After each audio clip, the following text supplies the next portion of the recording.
आज हम एनसीईआरटी का जो चैप्टर है ह्यूमन फिजियोलॉजी के अंदर वो डाइजेशन एंड एब्जॉर्प्शन पढ़ते हैं और लाइन टू लाइन पढ़ेंगे और पूरी की पूरी हम कंप्लीट कर लेंगे। Okay, so let's start the chapter. तो देखो यहाँ पे डाइजेशन एंड एब्जॉर्प्शन लिखा है। Food is one of the basic requirement of all living organism. तो फूड जो है वो एक बेसिक रिक्वायरमेंट है, एक बेसिक रिक्वायरमेंट है ऑफ ऑल लिविंग ऑर्गेनिज्म। एक जिंदा ऑर्गेनिज्म के लिए फूड जो है वो बहुत ही ज़्यादा इम्पॉर्टेंट है। अगर खाना वो नहीं खाएगा तो जो तुम्हारा लिविंग ऑर्गेनिज्म है ना वो मर जाएगा। तो the major component of our food are carbohydrate. अभी क्या बोल रहा है, मेजर का मतलब होता है बड़े। तो बड़े कंपोनेंट क्या है, कार्बोहाइड्रेट हो गए हमारे फूड के अंदर, प्रोटीन हो गई, ओके, और फैट्स हो गई। तो ये मेजर कंपोनेंट्स हो गए। Vitamins and minerals are also required in small quantities. तो जो हमारे पास विटामिन्स हो गई, मिनरल्स और ये जो चीज़ें हैं ना, विटामिन्स और मिनरल्स, ये क्या है, ये माइनर मतलब मेजर में नहीं आएंगे, ये आएंगे माइनर में। ठीक है, तो माइनर में कौन कौन सी चीज़ें पाई जाती है हमारे को, विटामिन्स और मिनरल्स। ठीक है, जो हमारे को कम क्वांटिटी में ज़रूरत पड़ती है, ज़्यादा क्वांटिटी में बिल्कुल भी इनकी ज़रूरत नहीं होती है।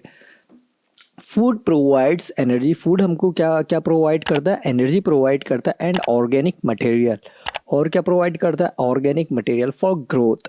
तो भाई अगर हम खाना खा रहे हैं तो हमारे को ऑर्गेनिक मटेरियल अगर हम ले रहे हैं तो उससे हमारी ग्रोथ हो जाएगी।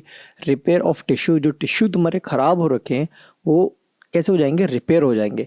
द वाटर वी टेक, जो हम पानी लेते हैं इन अंदर, प्ले एन इम्पॉर्टेंट रोल। तो पानी एक इम्पॉर्टेंट रोल प्ले करता है इन मेटाबॉलिक प्रोसेस। किसमें, मेटाबॉलिक प्रोसेस में। तो मेटाबॉलिक प्रोसेस जो है ना वो दो तरीके से हो सकती है, एक कैटाबॉलिक होती है और एक होती है एनाबॉलिक प्रोसेस। तो यहाँ पे क्या बोल रहा है कि मेटाबॉलिक प्रोसेस के अंदर जो पानी है वो बहुत ही ज़्यादा रोल है उसका, पानी का। And also prevent dehydration. और क्या भाई, प्रिवेंट का मतलब होता है रोकना, डिहाइड्रेशन का मतलब होता है कि तुम्हारी बॉडी के अंदर जो कमी हो जाती है पानी की, उसको हम बोलते हैं डिहाइड्रेशन इंग्लिश में, साइंस में। तो जैसे कि पानी कमी होगी तो हम बोलते हैं डिहाइड्रेट हो रही है बॉडी। तो पानी की कमी भी हो जाती है, अगर तुम पानी ज़्यादा नहीं पियोगे तो तुम्हारी बॉडी के अंदर डिहाइड्रेशन हो जाएगा, पानी की कमी हो जाएगी। ओके, आगे देखो, बायो मैक्रो मॉलिक्यूल्स। बायो मतलब होता है लिविंग, मैक्रो का मतलब होता है बड़े, मॉलिक्यूल्स तो मॉलिक्यूल्स होते हैं। तो जो बड़े बड़े लिविंग मॉलिक्यूल्स इन फूड के अंदर कैनॉट बी यूटिलाइज, उसको हम यूटिलाइज नहीं कर सकते by our body in their original form. Utilize का मतलब होता है उसका हम यूज़ नहीं कर सकते हैं। ठीक है, जो ओरिजिनल फॉर्म है, जैसे कि मान लो एग्जाम्पल के तौर पे तुम चावल खा रहे हो या रोटी खा रहे हो, तो रोटी जैसे तुम खा रहे हो तो उसको हम ओरिजिनल फॉर्म में यूज़ नहीं कर सकते, हम अपनी बॉडी के अंदर यूटिलाइज नहीं कर सकते। तो हम क्या करते हैं, उस फूड को छोटे छोटे कंपोनेंट में तोड़ देते हैं, फिर हम उसको अच्छे तरीके से यूटिलाइज कर लेते हैं। आगे देखो, they have to be broken down. क्या कर रहे हैं, हम उसको तोड़ रहे हैं, broken down and converted into simple substance. और हम उसको किस में बदल दे रहे हैं, सिंपल सब्सटेंस में बदल दे रहे हैं इन द डाइजेस्टिव सिस्टम के अंदर। This process of conversion of complex food substance to simple absorbable form is called digestion. देखो ये क्या बोल रहा है, ये जो प्रोसेस करी हमने, एक कॉम्प्लेक्स सा फूड था हमारे पास, एक बहुत ही कठोर फूड था जो हमारी बॉडी उसका यूज़ नहीं कर सकती थी। उसको हमने क्या करा, उसको हमने छोटे छोटे पार्टों में तोड़ लिया, ठीक है, और सिंपल सब्सटेंस में बना लिया जो कि हमारी बॉडी क्या कर ले, उसको एब्जॉर्ब कर ले। यहाँ पे बोल रहा है this process of conversion of complex food, जो कॉम्प्लेक्स फूड है ना, जो हार्ड फूड है, सब्सटेंस टू सिंपल, कैसे फॉर्म में कर दिया हमने, सिंपल फॉर्म में कर दिया, एब्जॉर्बल फॉर्म, उसको हम अब एब्जॉर्ब कर सकते हैं। Form is called digestion. इसी को हम क्या बोलते हैं, डाइजेशन बोलते हैं। सिंपल सी बात ये है कि कॉम्प्लेक्स फूड को इसमें सिंपल एब्जॉर्बल फॉर्म में अगर हम कर दे रहे हैं तो उसी को हम डाइजेशन बोलते हैं, उसी प्रोसेस को हम क्या बोलते हैं, डाइजेशन बोलते हैं। And is carried out by our digestive system. और ये भाई कैरी किसके द्वारा होगा, डाइजेस्टिव सिस्टम के द्वारा होगा, बाय मैकेनिकली। ठीक है, बाय मैकेनिकली और बायोकेमिकल। तो मैकेनिकली क्या होता है, मैकेनिकली हमने अपने दांतों से उस फूड के पार्टिकल को या उस निवाले को हमने बहुत ज़्यादा तोड़ दिया, वो मैकेनिकल हो गया जबड़े के द्वारा। और बायोकेमिकल का मतलब हो गया कि किसी भी फूड को हम क्या कर रहे हैं, केमिकल के द्वारा तोड़ रहे हैं, तो बायोकेमिकल मेथड से हम कर सकते हैं। तो हमारे पास दो तरीके के मेथड होते हैं, एक होता है मैकेनिकल मेथड, दूसरा होता है chemical method. General organization of the human digestive system shown in the figure. तो अभी ये बोल रहा है कि ह्यूमन डाइजेस्टिव सिस्टम हमने फिगर में दिखाया 16.1 में, तो वहाँ पे हम अभी चलते हैं। तो यहाँ पे हमारा सिस्टम स्टार्ट हो रहा है डाइजेस्टिव सिस्टम। हमारे को ये बात पता होना चाहिए कि सेल से मिलकर टिश्यू बने हैं, बहुत सारे टिश्यू मिलकर ऑर्गन बनते हैं, और बहुत सारे ऑर्गन मिलकर ऑर्गन सिस्टम बनता है, और बहुत ज़्यादा ऑर्गन सिस्टम मिलके एक बॉडी बन जाती है। तो वो सिस्टम जो है वो यही है, डाइजेस्टिव सिस्टम। सो जैसे कि भी हम पढ़ेंगे respiratory system, reproductive system, excretory system, तो ये सारे सिस्टम्स हैं। ओके, सो अभी हमारा स्टार्ट हो रहा है digestive system. The human digestive system consist of the alimentary canal. तो ह्यूमन डाइजेस्टिव सिस्टम किन चीज़ों से मिलकर बना है? एलिमेंट्री कैनाल और एसोसिएटेड ग्लैंड से मिलकर बना है डाइजेस्टिव सिस्टम। ओके, अब बात करते हैं हम एलिमेंट्री कैनाल। तो एलिमेंट्री कैनाल देखो क्या है, एक पाइप है जो माउथ से स्टार्ट होता है और एंड कहाँ पे होता है? एनस पे जाके। ठीक है, तो ये एक कैनाल है, एक पाइप है। ओके, जिसका नाम हमने क्या रख दिया? एलिमेंट्री रख दिया। तो the alimentary canal begins with an anterior opening. Anterior का मतलब होता है सामने की तरफ ओपनिंग, ओपनिंग का मतलब होता है खुलना, द माउथ, उसको हम क्या बोलते हैं? माउथ।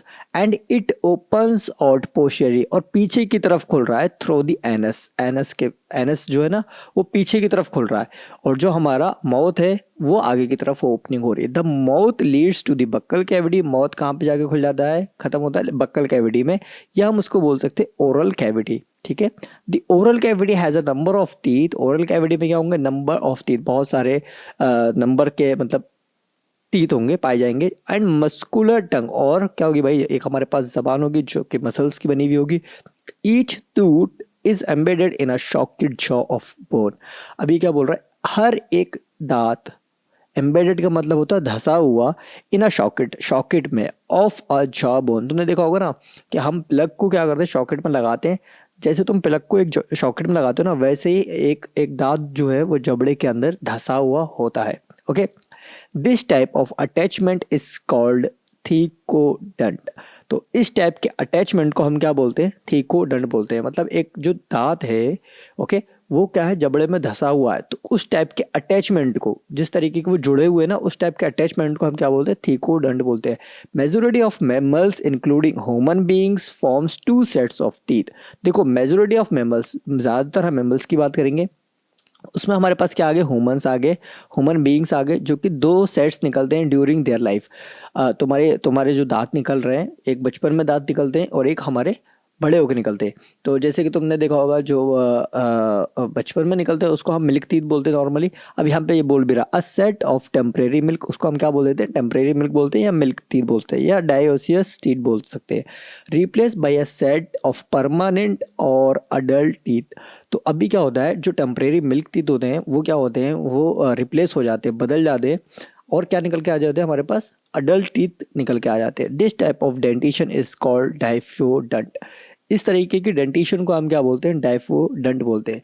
मतलब जिंदगी में अगर 2 बार दांत निकल रहे तुम्हारे, तो उस तरीके के डेंटिशन को हम बोलते हैं diphyodont. Okay, an adult human, okay, एक जवान आदमी, और ये हमारे पास डायग्राम आ गया जिसकी हम बाद में बात करेंगे। Okay, an adult human has 32 permanent teeth. तो एक जो जवान हट्टा कट्टा आदमी है, उसके पास कितने दांत होने वाले? 32 दांत होने वाले। एक 11 साल के बच्चे के अंदर 32 दांत नहीं पाए जाएंगे, 12 साल के पास नहीं पाए जाएंगे। एक जवान जो मैच्योर हो जाता है, 18 की एज में आ जाता है, उसके पास 32 दांत पाए जाएंगे, which are of 4 different types, जो कि 4 तरीके के अलग अलग तरीके के 4 दांत होंगे। ठीक है, जिसकी वजह से हम क्या बोलते हैं? हेट्रोडंट बोलते हैं। मतलब अगर सेम दांत होते तो हम बोलते होमोडंट, लेकिन वहाँ पे जो टीथ हैं वो अलग अलग टाइप्स के हैं, तो इसलिए हम बोल रहे हैं हेट्रोडेंटेशन। ओके, हेट्रोडेंटेशन, नेमली इंसीजर। तो पहला हमने नाम ले लिया उसका इंसीजर, जिसको हम आई से डिनोट करते हैं। फिर आ गया हमारे पास कैनाइन, जिसको हम सी से डिनोट करते हैं। फिर हमारे पास आ जाता है प्री मोलर, जिसको हम पी एम से डिनोट करते हैं। और अगर हम बात करें लास्ट वाले दाढ़ों की, जिसे हम बोलते हैं मोलर, ठीक है, जिसको हम एम से डिनोट करते हैं। तो हमारे पास यहाँ पे 4 तरीके के दांत पाए जाते हैं: इंसीजर, कैनाइन, प्रीमोलर और मोलर। ओके, इंसीजर को आई से, कैनाइन को सी से, प्रीमोलर को पी एम से और मोलर को एम से।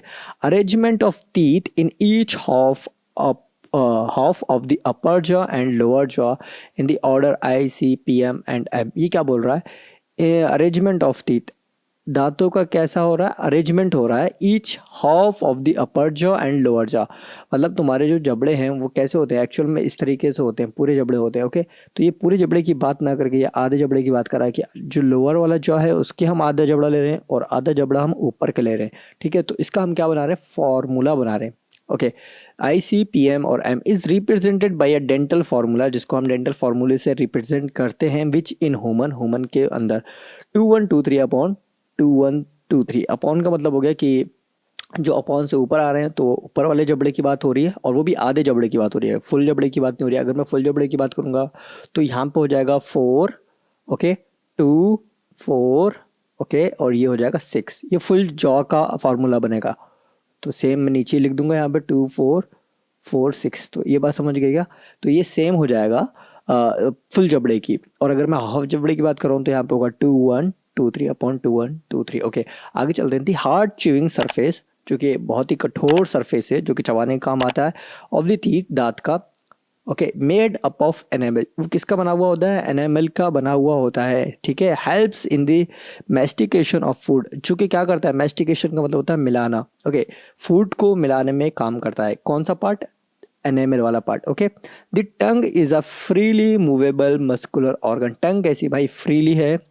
ठीक है, जैसे चाहो वैसे तुम इसको घुमा सकते हो, जितनी चाहे उतनी बातें कर सकते हो तुम अपनी ज़बान से, और तुम समझ सकते हो कि क्या क्या तुम बोलते हो अपनी ज़बान से।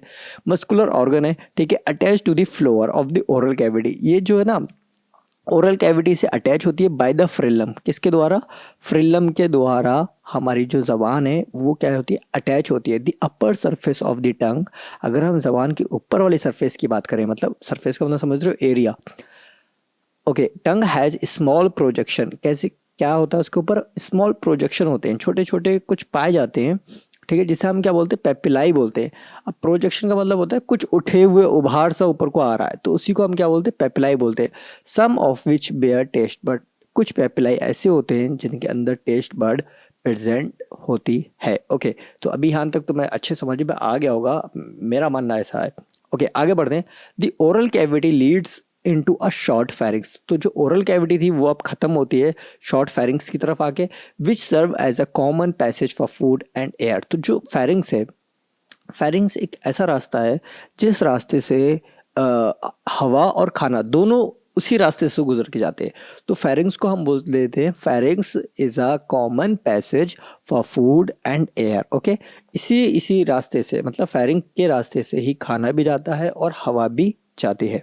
The oesophagus and the trachea, अब ये क्या बोल रहा है, ओइसोफेगस, ओइसोफेगस वो चीज़ है जिसे हम फूड पाइप बोलते हैं, जिसके जिसके अंदर खाना जाता है, एंड ट्रैकिया जिसको हम विंड पाइप बोलते हैं। Okay, opens into the pharynx, जो कि कहाँ जाके खुलते हैं, अगर हम बात करें कि ये जाके खुल कहाँ रहे हैं, तो फेरिंग्स में खुल रहे हैं। मैं बताऊंगा ये कैसे खुल रहे हैं, क्योंकि ये नीचे से अभी जा रही है, जो एनसीआरडी है वो नीचे से जा रही है, यहाँ से लंग्स से और ओइसोफेगस से फेरिंग्स की तरफ जा रही है। अगर हम फेरिंग्स से आएंगे तो एक रास्ता ओइसोफेगस की तरफ आता होगा और एक और रास्ता जो है वो ट्रैकिया की तरफ आता होगा। Okay, a cartilaginous flap called एपिग्लटिस।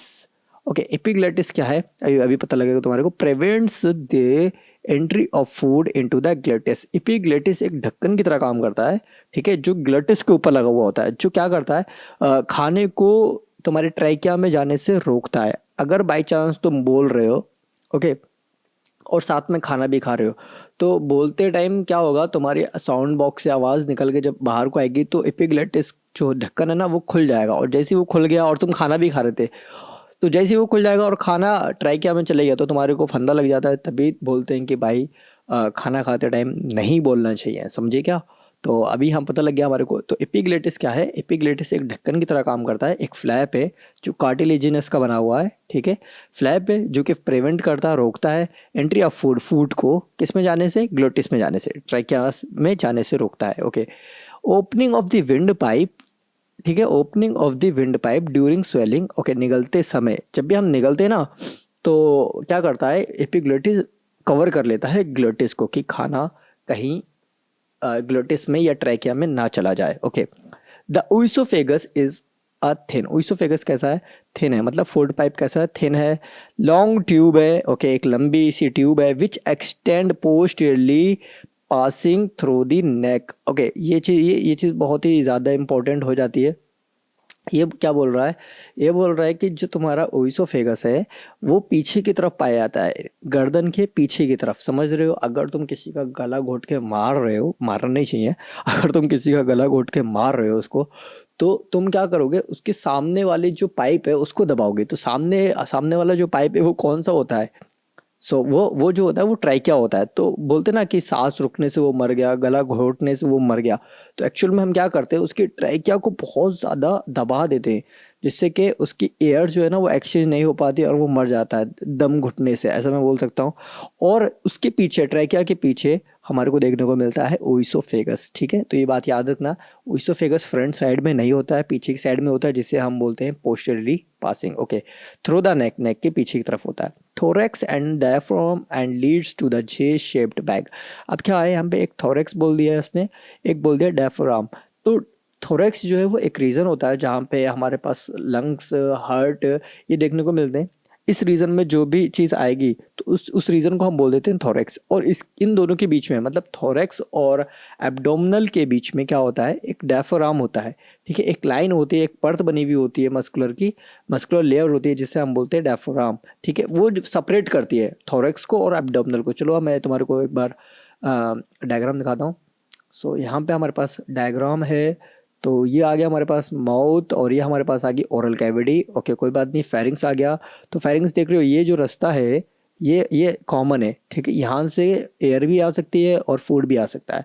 फिर ये हमारे पास ओइसोफेगस आ गया, ठीक है, जिसे हम फूड पाइप बोलते हैं। फिर यहाँ पे हमारे पास स्टमक आ गया। तो यहाँ पे तुम्हारे को एक लाइन दिखती होगी जो इस तरीके से बनाई है इन्होंने, ये कैविटी बन रही है, ये एक कैविटी बन रही है, ओके। ये एक अलग कैविटी है, ये ऊपर वाली जो कैविटी है ना ये एक अलग कैविटी है, और ये जो नीचे वाली कैविटी है इतनी, ये एक अलग कैविटी है। सो इस वाली कैविटी को हम बोलते हैं थोरेक्स वाली कैविटी, ओके, या थोरेक्स रीजन बोल सकते हैं हम इसको, हम बोलते हैं थोरेक्स, इसको हम बोलते हैं थोरेक्स। और जो इसके अंदर स्टमक, लिवर और pancreas, small intestine, large intestine, ये जिसमें आ रहे हैं इसको हम बोलते हैं एब्डोमिनल, ठीक है। इसको हम क्या बोलते हैं, एब्डोमिनल बोलते हैं। सो ये हमारे को क्लियर हो जाना चाहिए कि जिसमें हार्ट आ रहा है और लंग्स आ रहे हैं उसको हम थोरेसिक चैम्बर बोलते हैं, और जिसमें हमारा स्टमक, पैंक्रियास, लिवर आ रहा है उसको हम बोलते हैं एब्डोमिनल, ठीक है। उन दोनों के बीच में जो सेपरेट करने वाली एक मस्कुलर लेयर पाई जाती है जिसे हम बोलते हैं डायफ्राम, ओके। सो अभी हम आगे बढ़ते हैं, डायग्राम हम बाद में कंप्लीट कर लेंगे, जो हमारा डाय सिस्टम कंप्लीट हो जाएगा, okay. And leads to a J shaped, okay. जैसे ही हम डायफ्राम से नीचे आएंगे तो हमारे को जे शेप्ड बैग देखने को मिलेगा। क्या देखने को मिलेगा, एक जे शेप्ड बैग होगा, लाइक स्ट्रक्चर कॉल्ड स्टमक। उसको हम नाम क्या देंगे, स्टमक नाम देंगे, ठीक है। अ मस्कुलर इंस्फिंक्टर, अब क्या बोल रहे हैं यहाँ पे, एक मस्कुलर इंस्फिंक्टर होगा जिसका नाम रखा है इन्होंने गैस्ट्रोइसोफेजियल, ठीक है। या इंस्पेक्टर लगा सकते हो, gastro-oesophageal sphincter regulates the opening of oesophagus into the stomach, regulates the opening of oesophagus into the stomach। मतलब जो इंस्फिंक्टर है, इंस्फिंक्टर और वॉल्व में क्या डिफरेंस होता है मैं तुम्हारे को ये पहले बता देता हूँ, क्योंकि हमने 11-12 तक क्या पढ़ा होता है, हमने ये पढ़ा होता है कि वॉल्व होता है ओइसोफेगस और स्टमक के बीच में, तो वॉल्व नहीं होता भाई, वहाँ पे पाया जाता है इंस्फिंक्टर। तो इंस्फिंक्टर जो है वो डबल वे पे काम करता है, मतलब अगर तुम खाना खा रहे हो तब वो खुल जाएगा इंस्पेक्टर, खाना तुम्हारा स्टमक में पहुंच जाएगा। और मान लो एग्जांपल के तौर पे कभी तुमने ज़्यादा खाना खा लिया या इंडाइजेशन हो रहा है बहुत ज़्यादा, या तुम्हें लग रहा है कि मैं वॉमिट करूंगा, तो तुम वॉमिट भी कर देते हो, समझ रहे हो। तो वो जो इंस्पेक्टर है तो वो दोबारा खुलता है और तुम वॉमिटिंग करना स्टार्ट कर देते हो। इसका मतलब वो दो दो बार खुल रहा है, एक बार जब खाना खाया तब वो इंस्पेक्टर खुला, और एक बार जब तुम्हें वॉमिटिंग जैसा हुआ तब खुल रहा है। तो जो इंस्पेक्टर है वो डबल वे में काम करता है, और जो वॉल्व होता है वो डबल वे में काम नहीं करता, वो सिंगल वे में काम करता है। अगर एक बार खाना पहुंच गया स्टमक में तो बस पहुंच गया, वहाँ पे वॉल्व है वो बंद हो गया, बस अब वापस वॉमिटिंग नहीं कर सकते। सो इस बात का ध्यान रखना तुम्हारे को कि इंस्पेक्टर होता है, वॉल्व नहीं होता है, ठीक है। Opening of oesophagus into the stomach, stomach के अंदर भाई वो वही काम करता है, जब खाना खाओगे तो खुल जाएगा और खाना स्टमक में आ जाएगा। The stomach located in the upper left portion of the abdominal cavity. मैंने बोला था ना कि एक कैविटी होती है या चैम्बर बोल सकते हो, कैविटी ज़्यादा बढ़िया वर्ड है क्योंकि काफ़ी खाली जगह होती है। तो एब्डोमिनल कैविटी में हमारे को ऊपर की तरफ लेफ्ट साइड में देखने को मिलता है स्टमक, ठीक है। स्टमक के 4 पार्ट होते हैं, हैज़ 4 मेजर पार्ट्स, जिसे हम नाम देते हैं कार्डियक पोर्शन, ठीक है, इनटू विच ओइसोफेगस ओपन। कार्डियक पोर्शन वो पोर्शन है जहाँ पर ओइसोफेगस आके खुलता है, एंड अ पैलोरिक, एक आ गया हमारे पास ओइसोफेगस, अ फंडिक रीजन, एक हमारे पास फंडिक रीजन आ गया, और बॉडी हो गई जिसे हम मेन सेंट्रल रीजन बोलते हैं, and pyloric portion which opens into the first part of small intestine. Pyloric portion जो है वो जाके खुलता है कहाँ पे, इनटू द फर्स्ट पार्ट, पहले पार्ट में of small intestine. Small intestine के पहले पार्ट में जाके खुलता है पैलोरिक वाला पोर्शन। ओके, सो अभी हम स्मॉल इंटेस्टाइन पे आ चुके हैं, हमारा जो स्टमक था वो बिल्कुल खत्म हो चुका है। Small intestine is distinguishable into 3 region. तो देखो सिंपल सी बात है, स्मॉल इंटेस्टाइन को 3 रीजन में हमने डिवाइड कर दिया है, जैसे कि यहाँ पे लिखा है अ सी शेप्ड, पहले यू लिख के आता था तो यू हमें नहीं पढ़ना, अ सी शेप्ड ड्यूडेनम। तो पहला जो पार्ट है स्मॉल इंटेस्टाइन का, उसका नाम ड्यूडेनम है, जो जिसका शेप कैसा है, सी शेप्ड है, और long coiled middle portion jejunum. देखो लॉन्ग क्वाइल्ड जो है वो पाई जाएगी किसमें, जेजुनम में, ठीक है, एंड हाईली क्वाइल्ड का मतलब समझ रहे हो कि बहुत ही ज़्यादा छल्ले पड़े हुए होंगे, मतलब एक स्प्रिंग टाइप के, ज़्यादा से ज़्यादा एकदम हाईली क्वाइल्ड है, वो उसको हम बोलते हैं, उस पोर्शन को हम बोलते हैं इलियम। ओके, तो यहाँ पे हमारे को 3 पार्ट देखने को मिल गए हैं स्मॉल इंटेस्टाइन के अंदर।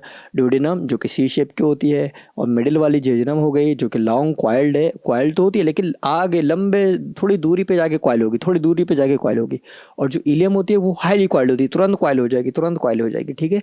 जैसे कि तुमने किसी का ऑपरेशन कर रहे हो, या कोई तुम्हारे पास एक पेशेंट पड़ा है और उसका पेट फटा हुआ है, ठीक है, एब्डोमिनल कैविटी खुली हुई है, तो वहाँ पे तुम्हारे को स्मॉल इंटेस्टाइन दिखाई जा रही है, तो तुमसे पूछा जा रहा है कि बताओ इसमें से जेजुनम कौन सी है और इलियम कौन सी है, तो तुम वहाँ पे क्या करोगे, वहाँ पे यही चीज़ देखोगे कि लॉन्ग क्वाइल्ड कौन सी है और हाईली क्वाइल्ड कौन सी है, और जो हाईली क्वाइल्ड होगी तुम बोल देना कि ये इलियम है, और जो लॉन्ग क्वाइल्ड होगी सिंपल सी बात वो जेजुनम होगी, ठीक है।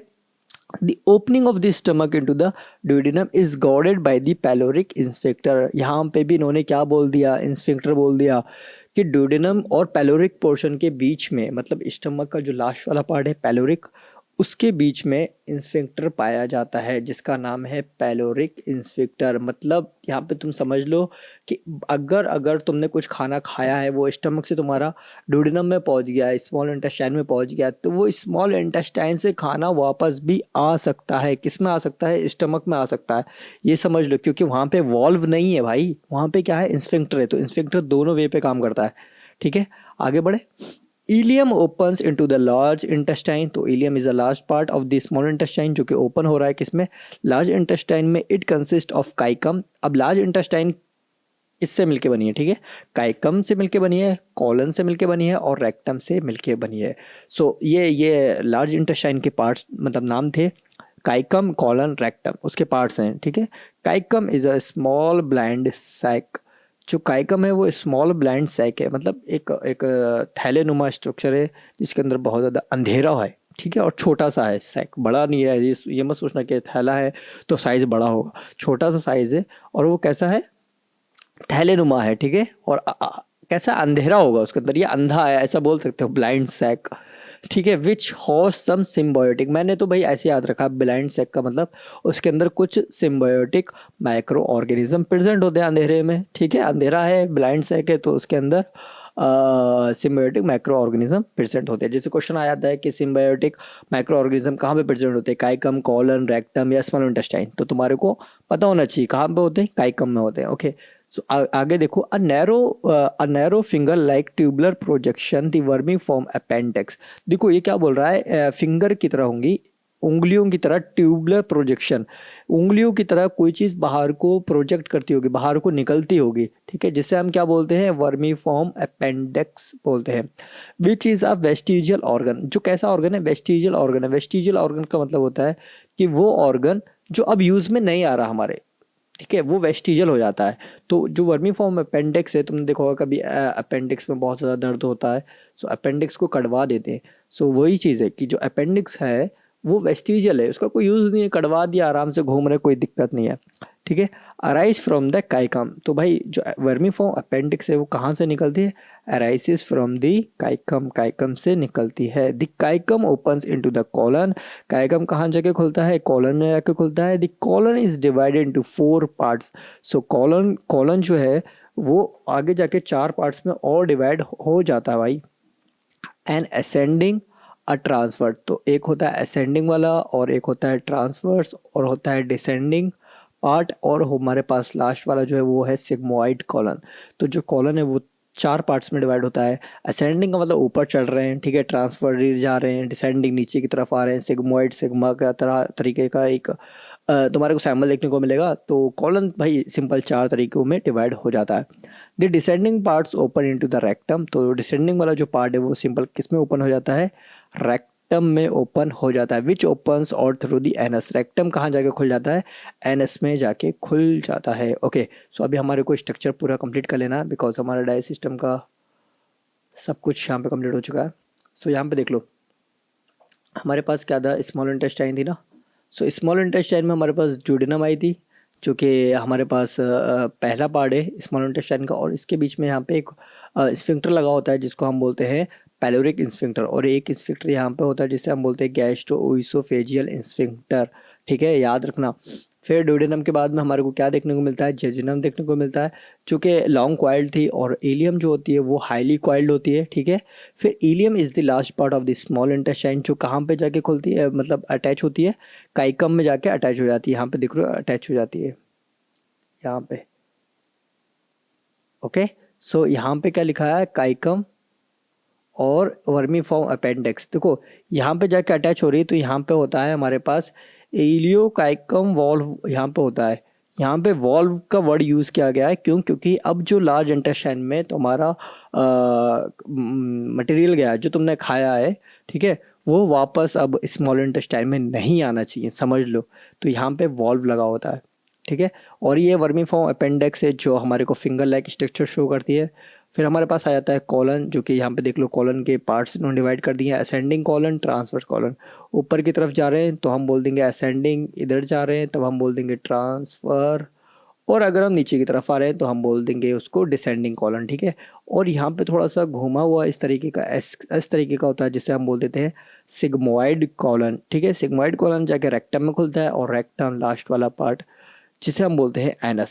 सो अभी हमारा ये डाइजेस्ट सिस्टम कंप्लीट हो चुका है। गॉल ब्लैडर हम आगे पढ़ेंगे, ये ग्लैंड्स होती है, ठीक है, सॉरी लिवर ग्लैंड होती है, तो ये अभी हम आगे जाके पढ़ेंगे।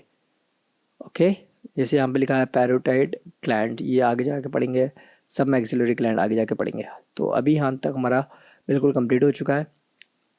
ओके, अब आ जाते हैं, हम यहाँ पे लिखा है the wall of alimentary canal. अगर हम एलिमेंट्री कैनाल की वॉल की बात करें, वॉल समझ रहे हो, वॉल का मतलब होता है दीवार, तो एलिमेंट्री कैनाल की दीवार की बात करें, फ्रॉम ओइसोफेगस टू रेक्टम, कहाँ से लेके कहाँ तक बात करेंगे हम, ओइसोफेगस से लेके हम कहाँ तक बात करेंगे, रेक्टम तक बात करेंगे। पॉसेस 4 लेयर्स, कितने लेयर्स पाई जाती है इसके अंदर, 4 लेयर्स पाई जाती है, नेमली, अब इनके नाम लिख दिए इन्होंने, सेरोसा, मस्कुलरिस, ठीक है, सबमिकोसा एंड मिकोसा।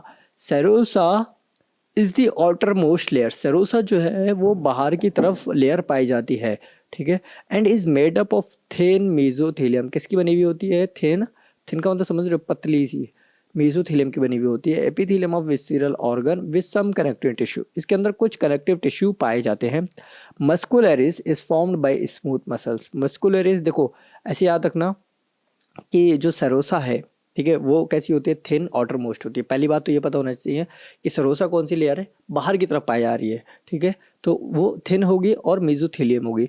मस्कुलरिस जो है वो स्मूथ मसल्स की बनी हुई होती है, कैसी होती है, फॉर्म्ड बाय स्मूथ मसल्स, किससे मिलकर बनी है, स्मूथ मसल से मिलकर बनी है। Usually arrange into an inner circular, अंदर वाली कैसी होती है, inner circular and outer longitudinal. तो ये क्वेश्चन आ भी जाता है और आया भी है कि भाई आउटर में कौन सी मतलब आउटर में कौन सी वाली लेयर होती है, तो हमारे को पता होना चाहिए आउटर में होती है लॉन्गिट्यूडनल लेयर, और इनर में कौन सी होती है, सर्कुलर। तो यहाँ पे ओ से याद रख सकते हो तुम, यहाँ पे ओ आ रहा है और यहाँ पे भी ओ आ रहा है। सो ऐसे याद रख सकते हो कि यहाँ पे आउटर है और ये लॉन्गिट्यूडनल है, तो ऐसे याद रख सकते हो। एंड ऑब्लिक मसल्स, एक ऑब्लिक मसल्स भी पाई जाती है, may be present in some region, कुछ रीजन्स में, ठीक है। देखो ये लेयर तो नॉर्मली थी 4 टाइप्स की, लेकिन ऑब्लिक मसल्स भी पाई जाती है कुछ रीजन्स में। तो भाई कुछ रीजन्स क्या, वो स्टमक में पाई जाती है, ठीक है, ऑब्लिक वाली मसल्स जो है लेयर वो स्टमक में पाई जाती है।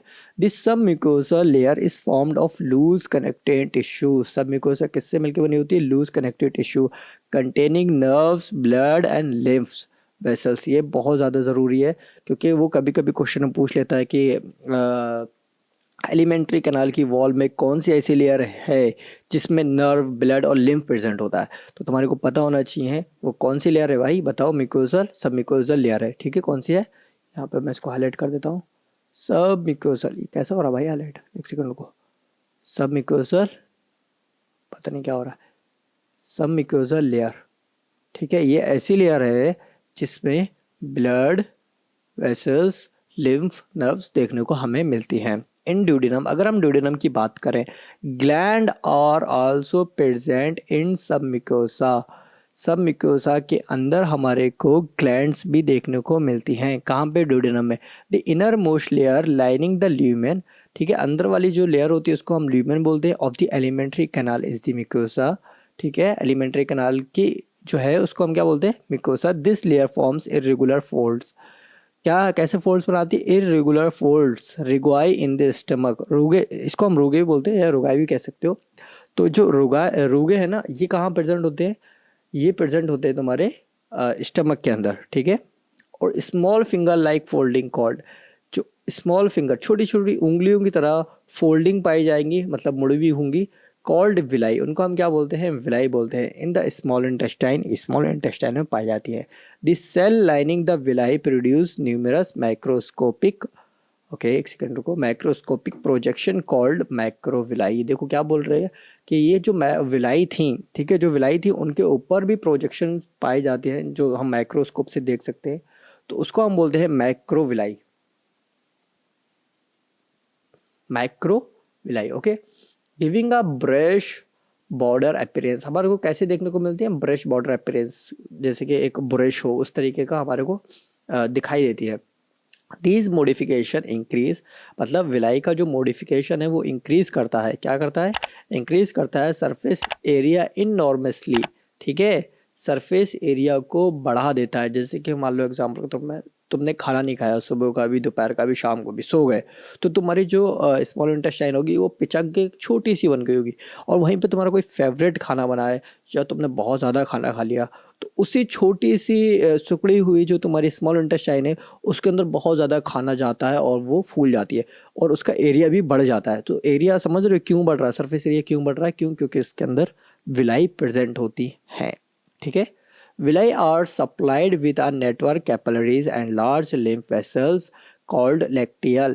तो देखो जो विलाई हैं वो भाई साहब बहुत ज़्यादा सप्लाई करती है नेटवर्क की तरह, कैपिलरीज प्रेजेंट होती हैं, लार्ज लिम्फ वेसल्स होते हैं जिन्हें हम लैक्टियल बोलते हैं, ठीक है।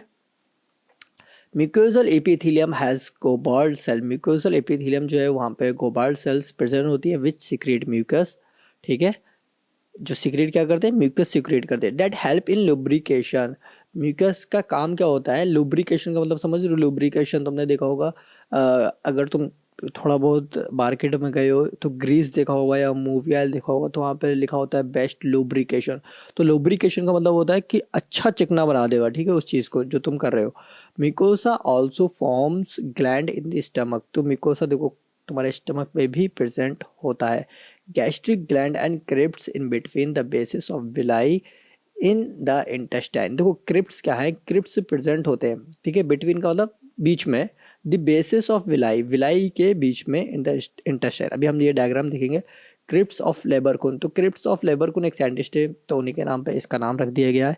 All the 4 layers show modification in different parts of the alimentary canal, तो देखो जो लेयर्स हैं वो अलग अलग मॉडिफिकेशन शो करती हैं अलग अलग जगह पर, ठीक है, एलिमेंट्री कैनाल के अंदर। सो अभी हमारे को डायग्राम देखना है, तो सबसे पहले हम ये वाला डायग्राम देखेंगे।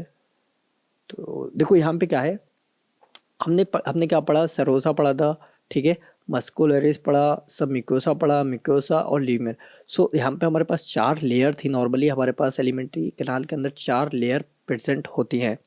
तो अभी हमने सेरोसा के बारे में पढ़ा था जो आउटर मोस्ट लेयर प्रेजेंट होती है। तो ये जो है ना वो बाहर की तरफ है, बाहर की तरफ ऐसे है क्योंकि मैं इस डायरेक्शन में जा रहा हूँ, यहाँ से इस डायरेक्शन में जा रहा हूँ, तब ये बाहर की तरफ हो रही है।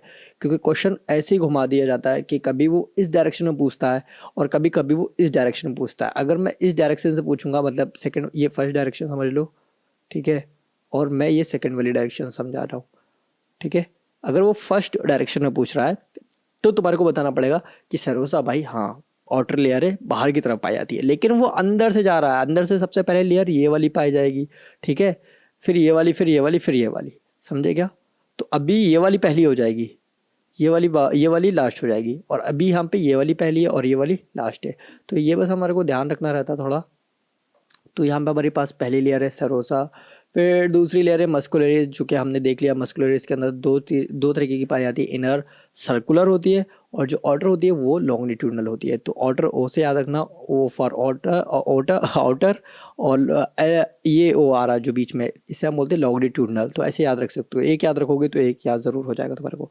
फिर हमारे को देखने को मिलती है सब मिकोजा लेयर, फिर हमारे को देखने को मिलती है मिकोजा, फिर हमारे को देखने को मिलता है ल्यूमन। तो सब मिकोजा के अंदर तुम्हारे को लिम्फ, ब्लड वेसल्स और ये सारी चीज़ें तुम्हारे को सब मिकोसा में देखने को मिल जाती है। और ड्यूडेनम के अंदर तो ग्लैंड्स भी देखने को मिल जाती है। मिकोसा जो है वो म्यूकस को रिलीज़ करती है जो कि लुब्रिकेशन के काम में आता है, ठीक है। अब यहाँ पे विलाई की बात कर लेते हैं। तो ये दिख रही हो, ये विलाई है, ये भी विलाई है, ठीक है। इनके ऊपर छोटे छोटे से ब्रश लाइक अपीयरेंस आएगा, छोटा छोटा सा, उसको हम बोल देते हैं मैक्रो विलाई, ठीक है, जो कि ब्रश की तरह हमारे को दिखाई देती हैं। बात समझे क्या? ओके। सो ये मैक्रो विलाई और सॉरी विलाई का काम क्या होता है? सरफेस एरिया को बढ़ाना, ठीक है। जो तुम्हारी स्मॉल इंटेस्टाइन है वो छोटी है और जब तुमने ज़्यादा खाना खा लिया तो उनका सरफेस एरिया बढ़ जाएगा, ठीक है। ये विलाई होगी और ये लैक्टियल होगी जो बीच में जा रही है, ठीक है। और ये जो हमारे को नेटवर्क दिख रहा है इसको हम बोलते हैं कैपिलरीज। देखो यहाँ पे मैंने दिखाया भी, इसको हम क्या बोलते हैं? कैपिलरीज बोलते हैं। और जो रेड कलर की जिसके अंदर ऑक्सीजनेटेड ब्लड जा रहा है उसे हम बोलते हैं आर्टरी, और जिसके अंदर डीऑक्सीजनेटेड ब्लड जा रहा है जो ब्लू कलर से डोनेट की गई है उसे हम बोलते हैं वेन। ओके। सो अभी इन दो विलाई के बीच में जो जगह खाली है, ठीक है, जिसकी खोज किसने की थी? क्रिप्स ऑफ लेबर खुद ने की थी, तो उसी के नाम से हम इसको बोल देते हैं क्रिप्ट्स। क्या बोलते हैं? क्रिप्ट्स बोल देते हैं। लैक्टियल क्या है? लैक्टियल देखो इसके अंदर जो तुम फैट खाते हो वो इस वाले लैक्टियल से होता हुआ जाता है ब्लड के अंदर, समझ गए? तो ये हमारा डाइजेस्ट सिस्टम था जो कि हमने पूरा का पूरा कंप्लीट कर लिया। और यहाँ पे अगर मैं इस डायग्राम की बात करूँ तो यहाँ पे देख लो, ये ओइसोफेगस आ गया, फंडिक रीजन आ गया, कार्डियक आ गया, बॉडी, पैलोरिक, ठीक है। और ये हमारा पास सुपीरियर पोर्शन ऑफ ड्यूडेनम, तो ये ड्यूडेनम का सुपीरियर पोर्शन है, ऊपर वाला पोर्शन है, ठीक है। तो यहाँ पे 4 पार्ट हो गए स्टमक के, ओके। और यहाँ पे टीथ हो गया हमारे पास, देख लो, मोलर हो गया, प्री मोलर, कैनाइन, इंसीजर, ठीक है। ये शॉकेट हो गए, यहाँ पे ये दाढ़ें जो है ना वो फंस जाती है। और एक चीज़ अगर याद रखना है तो तुम यहाँ पे देख सकते हो, इसकी एक रूट है, इसकी भी एक रूट है, लेकिन यहाँ पे 1 2 3, यहाँ पे 1 2 3 3 रूटें इसकी हैं, 1 2 3 3 रूटें इसकी हैं।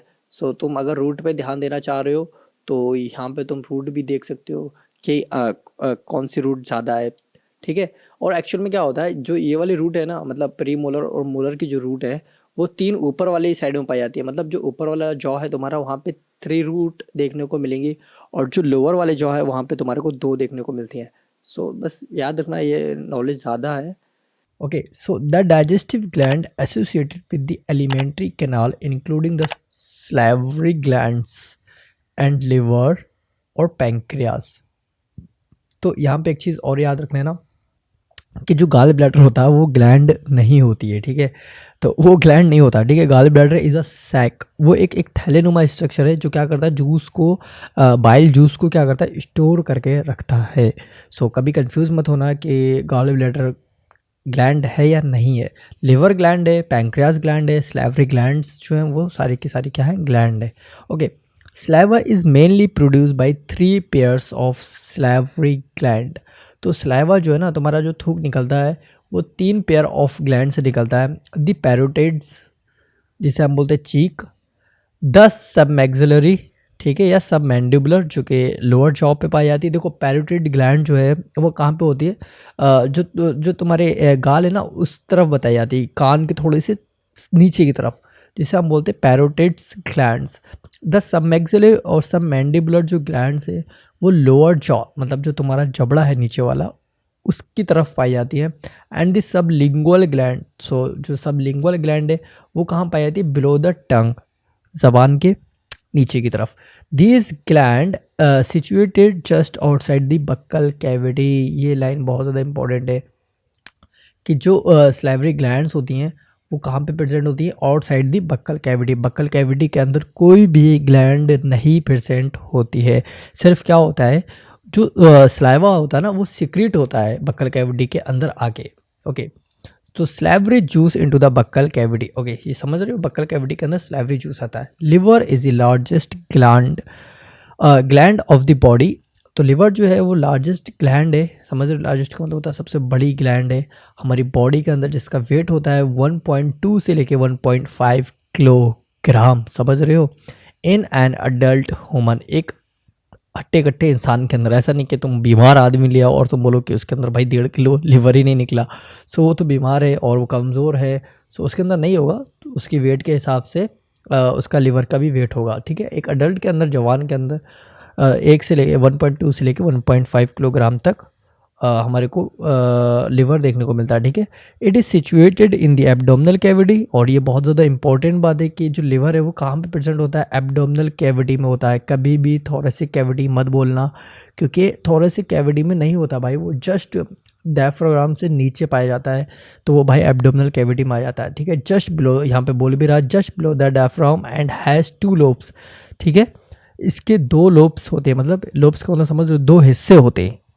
हिस्से का मतलब समझो 2 पार्ट होते हैं। The hepatic lobes are the structural and functional unit of liver containing, देखो यहाँ पे क्या बोल रहा है, जो हेपेटिक लोब्यूल्स है, हेपेटिक क्या है, लोब्यूल्स है, are the structural and functional unit of liver. Liver की फंक्शनल जो यूनिट है, स्ट्रक्चर और फंक्शनल यूनिट है वो कौन है, हेपेटिक लोब्यूल्स है। जैसे कि मैं बात करूँ कि एक लिविंग ऑर्गेनिज्म के अंदर स्ट्रक्चर और फंक्शनल यूनिट क्या है, तो वो तुम बोलोगे सेल है, ठीक है। सेल इज़ द फंक्शनल है और स्ट्रक्चरल है, जो कि बहुत छोटी पाई जाती है, यूनिट है, एक इकाई है। तो इसी तरीके से लिवर की क्या है, वो है hepatic lobules containing hepatic cells arrange in the form of chords.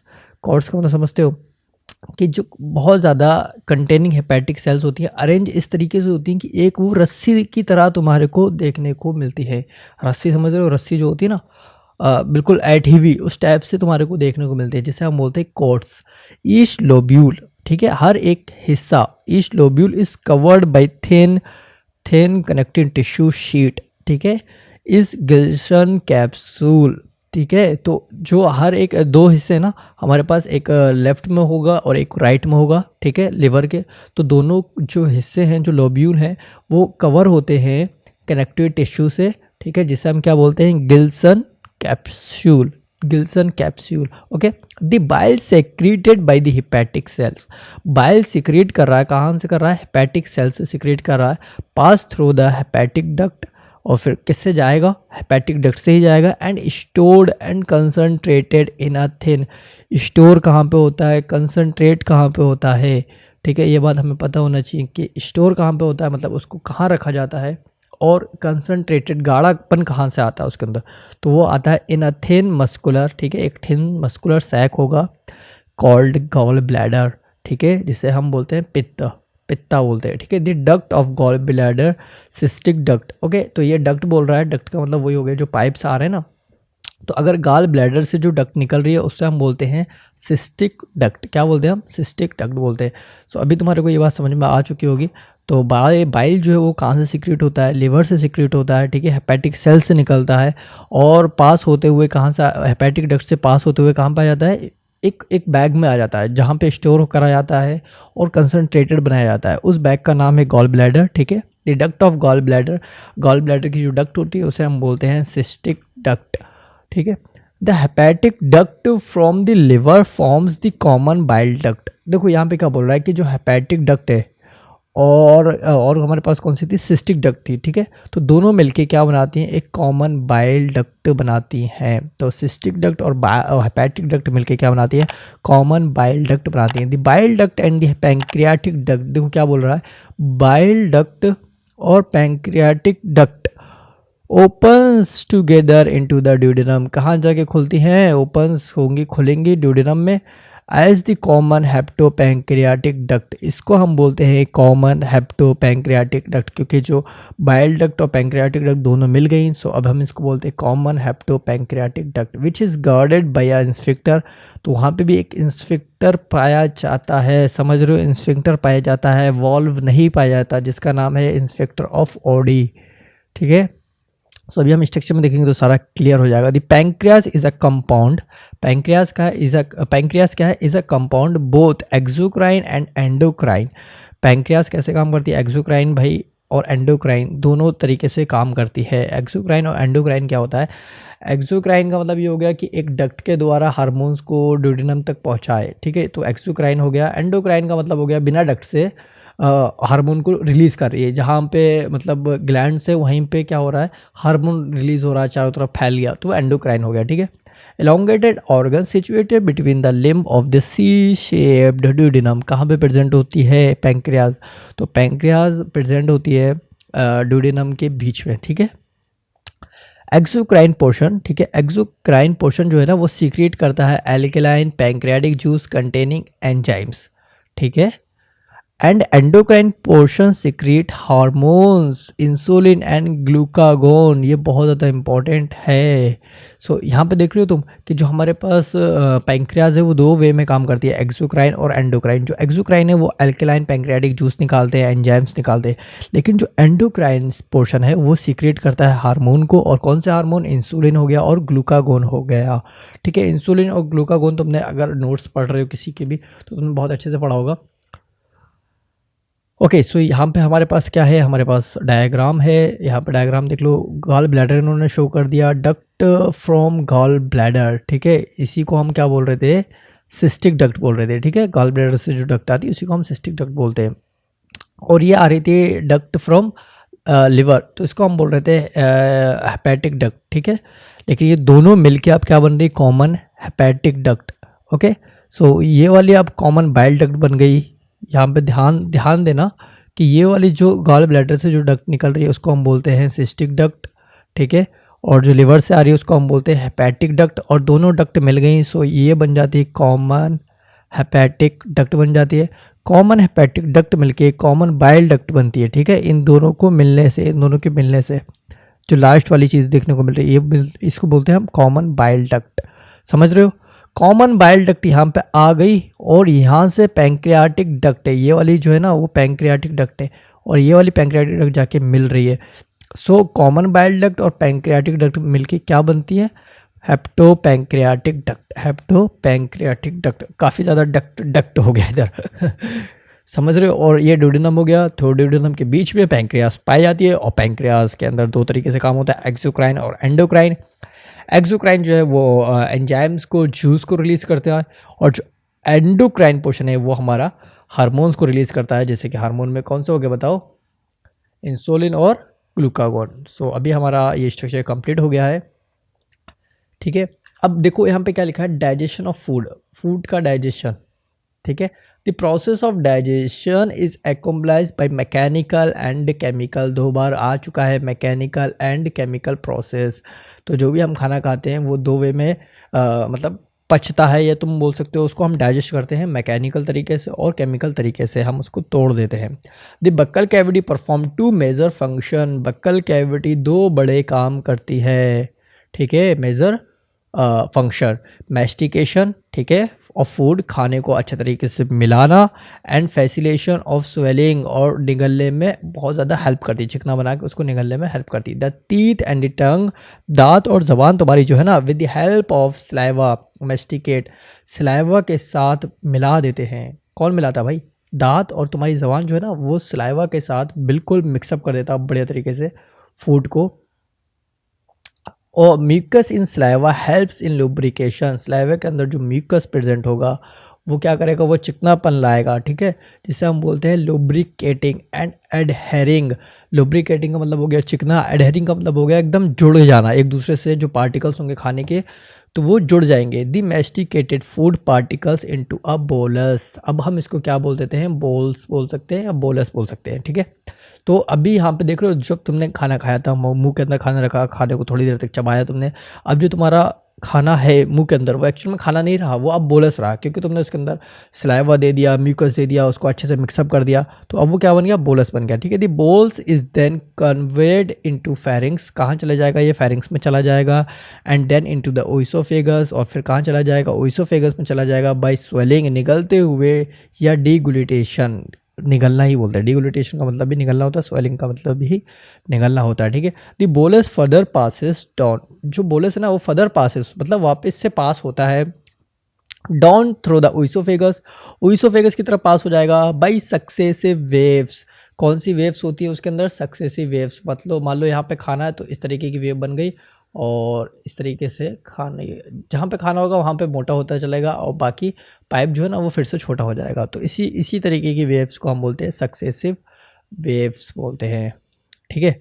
Of a muscular contraction called peristalsis, ठीक है। इस तरीके की कंट्रैक्शन को हम क्या बोलते हैं? पेरिस्टाल्सिस मूवमेंट बोल सकते हैं, ठीक है। द गैस्ट्रोइसोफेजियल इंस्फिंक्टर, जो कि हमने पढ़ रखा है, गैस्ट्रोइसोफेजियल इंस्फिंक्टर कंट्रोल, ठीक है, the passage of food into the stomach, जो कि कंट्रोल करके रखता है। The saliva secreted into the oral cavity, जो सलाइवा निकल रहा था ना ओरल कैविटी के अंदर, कंटेन्स इलेक्ट्रोलाइट सोडियम पोटेशियम और कैलोरीन।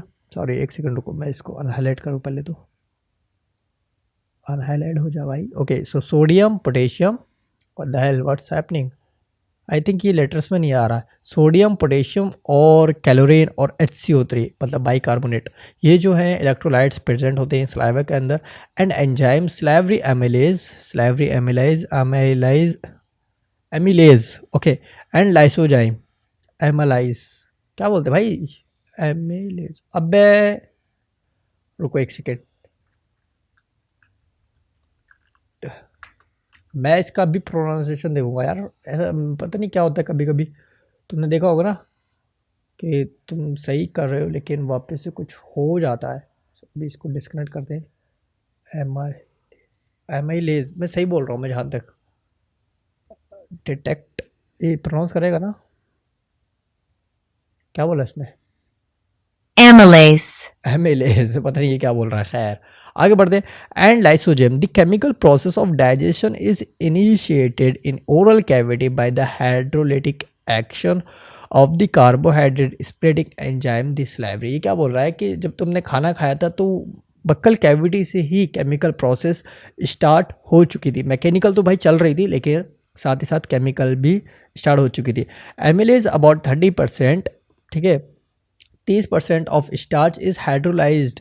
30% हमारा जो स्टार्च होता है वो क्या हो जाता है भाई? हाइड्रोलाइज हो जाता है, मतलब टूट जाता है here by the enzyme, enzyme के द्वारा इनटू डाइसैक्राइड मेल्टोज, ठीक है। मेल्टोज में डाइसैक्राइड किस में टूट जाता है? मेल्टोज में टूट जाता है। Lysozyme present in saliva act as an antibacterial agent that prevent infection. तो लाइसोजाइम जो है ना वो बहुत ही ज़्यादा इंपॉर्टेंट चीज़ होती है। तुमने देखा होगा कि कभी कभी जो कुत्ते होते हैं उनके अगर चोट लग गई है या मान लो उनको किसी कीड़े ने काट लिया है तो वो अपनी ही ज़बान से, अपनी ही थूक से उसको चाटते रहेंगे, बार बार चाटेंगे और फिर वो जो उनका ज़ख्म होता है ना वो बैक्टीरिया से, वायरस से सबसे बच जाता है और बहुत जल्दी सही हो जाता है। सो समझ रहे हो, लाइसोजाइम प्रेजेंट होता है उसके अंदर। सो ऐसे ही हमारे सलाइवा के अंदर भी लाइसोजाइम प्रेजेंट होता है जो कि एंटी बैक्टीरियल एजेंट का काम करता है, प्रिवेंट इन्फेक्शन रोकता है, ठीक है। अब यहाँ पे देख लो स्टार्च लिखा है, स्टार्च को हमने तोड़ दिया किसमें? मेल्टोज में तोड़ दिया। किसके मदद से? स्लैवरी एमिलेज के मदद से। और हमारा पीएच कितना होता है स्टमक के अंदर? याद होना चाहिए। ओ सॉरी, स्टमक नहीं, माउथ के अंदर कितना होता है? 6.8 होता है। पीएच कितना होता है? 6.8 होता है हमारे माउथ का। ओके आगे देखो, the mucosa of stomach has gastric gland. The mucosa of stomach के अंदर जो म्यूकोसा है वहाँ पे गैस्ट्रिक ग्लैंड्स प्रेजेंट होती हैं। Gastric glands have 3 major types of cells. Gastric glands के पास 3 मेजर टाइप्स की सेल्स होती हैं जिनका नाम है mucus neck cell, which cell secrete mucus. देखो म्यूकस तो याद रहेगा तुम्हारे को क्योंकि हम बार बार म्यूकस पढ़ रहे हैं। म्यूकस नेक सेल वो सेल होती हैं जो क्या करेंगी भाई? सीक्रेट करेंगी किसको? म्यूकस को। Simple, okay. सो अभी तुम्हारे को ये पता लग गया ना कि जो म्यूकस है, जो म्यूकस नेक सेल्स हैं वो क्या करेंगी? वो म्यूकस को रिलीज करेंगे। ओके नेक्स्ट देखो, पेप्टिक और चीफ सेल्स। पेप्टिक और चीफ सेल्स, चीफ समझ लो, चीफ देख रहे हो, नाम को थोड़ा याद रखने की कोशिश करा करो। चीफ का मतलब ऐसा लग रहा है काफ़ी भारी भरकम होगा, ठीक है। तो पेप्टिक और chief cell which secrete the proenzyme pepsinogen. Proenzyme जिसके आगे प्रो लग जाएगा तो वो एंजाइम कैसा होगा? डीएक्टिवेट होगा। एक्टिवेट नहीं होगा, डीएक्टिवेट होगा। मतलब पेप्टिक से या चीफ सेल से जितने भी एंजाइम्स निकलेंगे वो डीएक्टिवेटेड होंगे। उनको एक्टिवेट करने के लिए दूसरा एंजाइम चाहिए होगा, ठीक है। तो जहाँ पे भी प्रो लग जाता है, ठीक है, उसको हम समझ जाते हैं कि ये एंजाइम कैसा है, डीएक्टिवेटेड। जैसे पेप्सिनोजन, यहाँ पे जन लिख दिया इन्होंने, पेप्सिनोजन, इसका मतलब ये अभी क्या है, डीएक्टिवेट है, ओके। और आगे हमारे देखने को मिल रही हैं पैराइटल सेल्स, जिसको हम बोलते हैं oxyntic cells, which secrete HCl and intrinsic factor, ठीक है। Factor essential for absorption of vitamin B12। ये बात बहुत ज़्यादा याद रखनी है कि ये जो फैक्टर जो है वो बहुत ज़्यादा ज़रूरी है विटामिन B12 को एब्जॉर्ब करने के लिए। तो HCl याद रख लोगे तो मेरे को पता है कि HCl कैसे याद रख सकते हैं हम। ऑक्सीनेटिक सेल्स जो है वो HCl को रिलीज़ करती हैं। पैराइटल, ऐसा लग रहा ना कि पैरट है कुछ, पैरट टाइप का, ऑक्स के तरीके का है। तो पैरट और ऑक्सीनेटिक जो सेल्स है वो सेम सेल्स हैं और ये रिलीज़ करती है HCl को और इंट्रिंसिक फैक्टर को रिलीज़ करती है। और जो हमारी पेप्टिक और चीफ सेल है वो प्रो एंजाइम्स हैं, पेप्सिनोजन जैसे एंजाइम्स को रिलीज़ करती हैं, जो कि वो कैसे होते हैं, डीएक्टिवेट होते हैं। म्यूकस नेक सेल्स म्यूकस को रिलीज़ करेंगी, सिंपल बात, okay. The stomach store the food, okay, मेरे को सब हाईलाइट नहीं करना। The stomach store the food 4 से 5 आवर तक हमारे को स्टोर रहता है उसके अंदर, ठीक है। हमारा जो फूड है ना वो स्टोर रहेगा 4 से लेके 5 घंटे तक स्टमक के अंदर स्टोर रहता है। The food mixes thoroughly with acidic gastric juice of the stomach by the churning movement. So churning movement तो हमारे को पता होना चाहिए कि हमारे स्टमक के अंदर किस तरीके का मूवमेंट होता है जब खाना पहुंच जाता है। सो हमारे स्टमक के अंदर चर्निंग मूवमेंट होता है, ठीक है, of its muscular wall and is called chyme, या काइम बोल दो या चाइम बोल दो, ठीक है। सो अभी जो तुम्हारा बोलस था वो मौत के अंदर बना था, तुमने सलाइवा लिया, तुमने बहुत ज़्यादा मैस्टिकेट किया, उसको मिलाया, अच्छे से एडहरिंग जोड़ दिया, तो वो अभी कहाँ आ गया, स्टमक में आ गया, एसिड से, गैस्ट्रिक जूस से, सबसे मिलने के बाद अब वो क्या हो गया, चाइम बन गया, या काइम बोल सकते हो, ठीक है। स्टमक के अंदर जब फूड आता है तो उसे हम काइम बोलते हैं। The proenzyme pepsinogen, pro enzyme का मतलब हो गया ऐसे एंजाइम जो अभी एक्टिवेट नहीं है। पेप्सिनोजन हो गया जिसमें जन लिख के आ रहा है, ठीक है, पेप्सिनोजन। मेरे को कमेंट नहीं करना इस लाइन पे, मेरे को अनहाईलाइट करना है, ओके। सो पेप्सिनोजन आ गया यहाँ पे पेप्सिनोजन आ गया on exposure of hydrochloric acid. So देख लो यहाँ पे क्या बोल रहा है, हाइड्रोक्लोरिक एसिड जो है gets converted into active enzyme. Pepsinogen को कौन एक्टिव करता है, हाइड्रोक्लोरिक एसिड, ठीक है, एक्टिव एंजाइम में बदल देगा, तब वो हो जाएगा पेप्सिन, जन उसमें से हट जाएगा, ठीक है। तो अब ये कैसा हो गया, ये हो गया एक्टिव, ठीक है, एक्टिव एंजाइम हो गया, और वो कैसा था, अनएक्टिव एंजाइम था।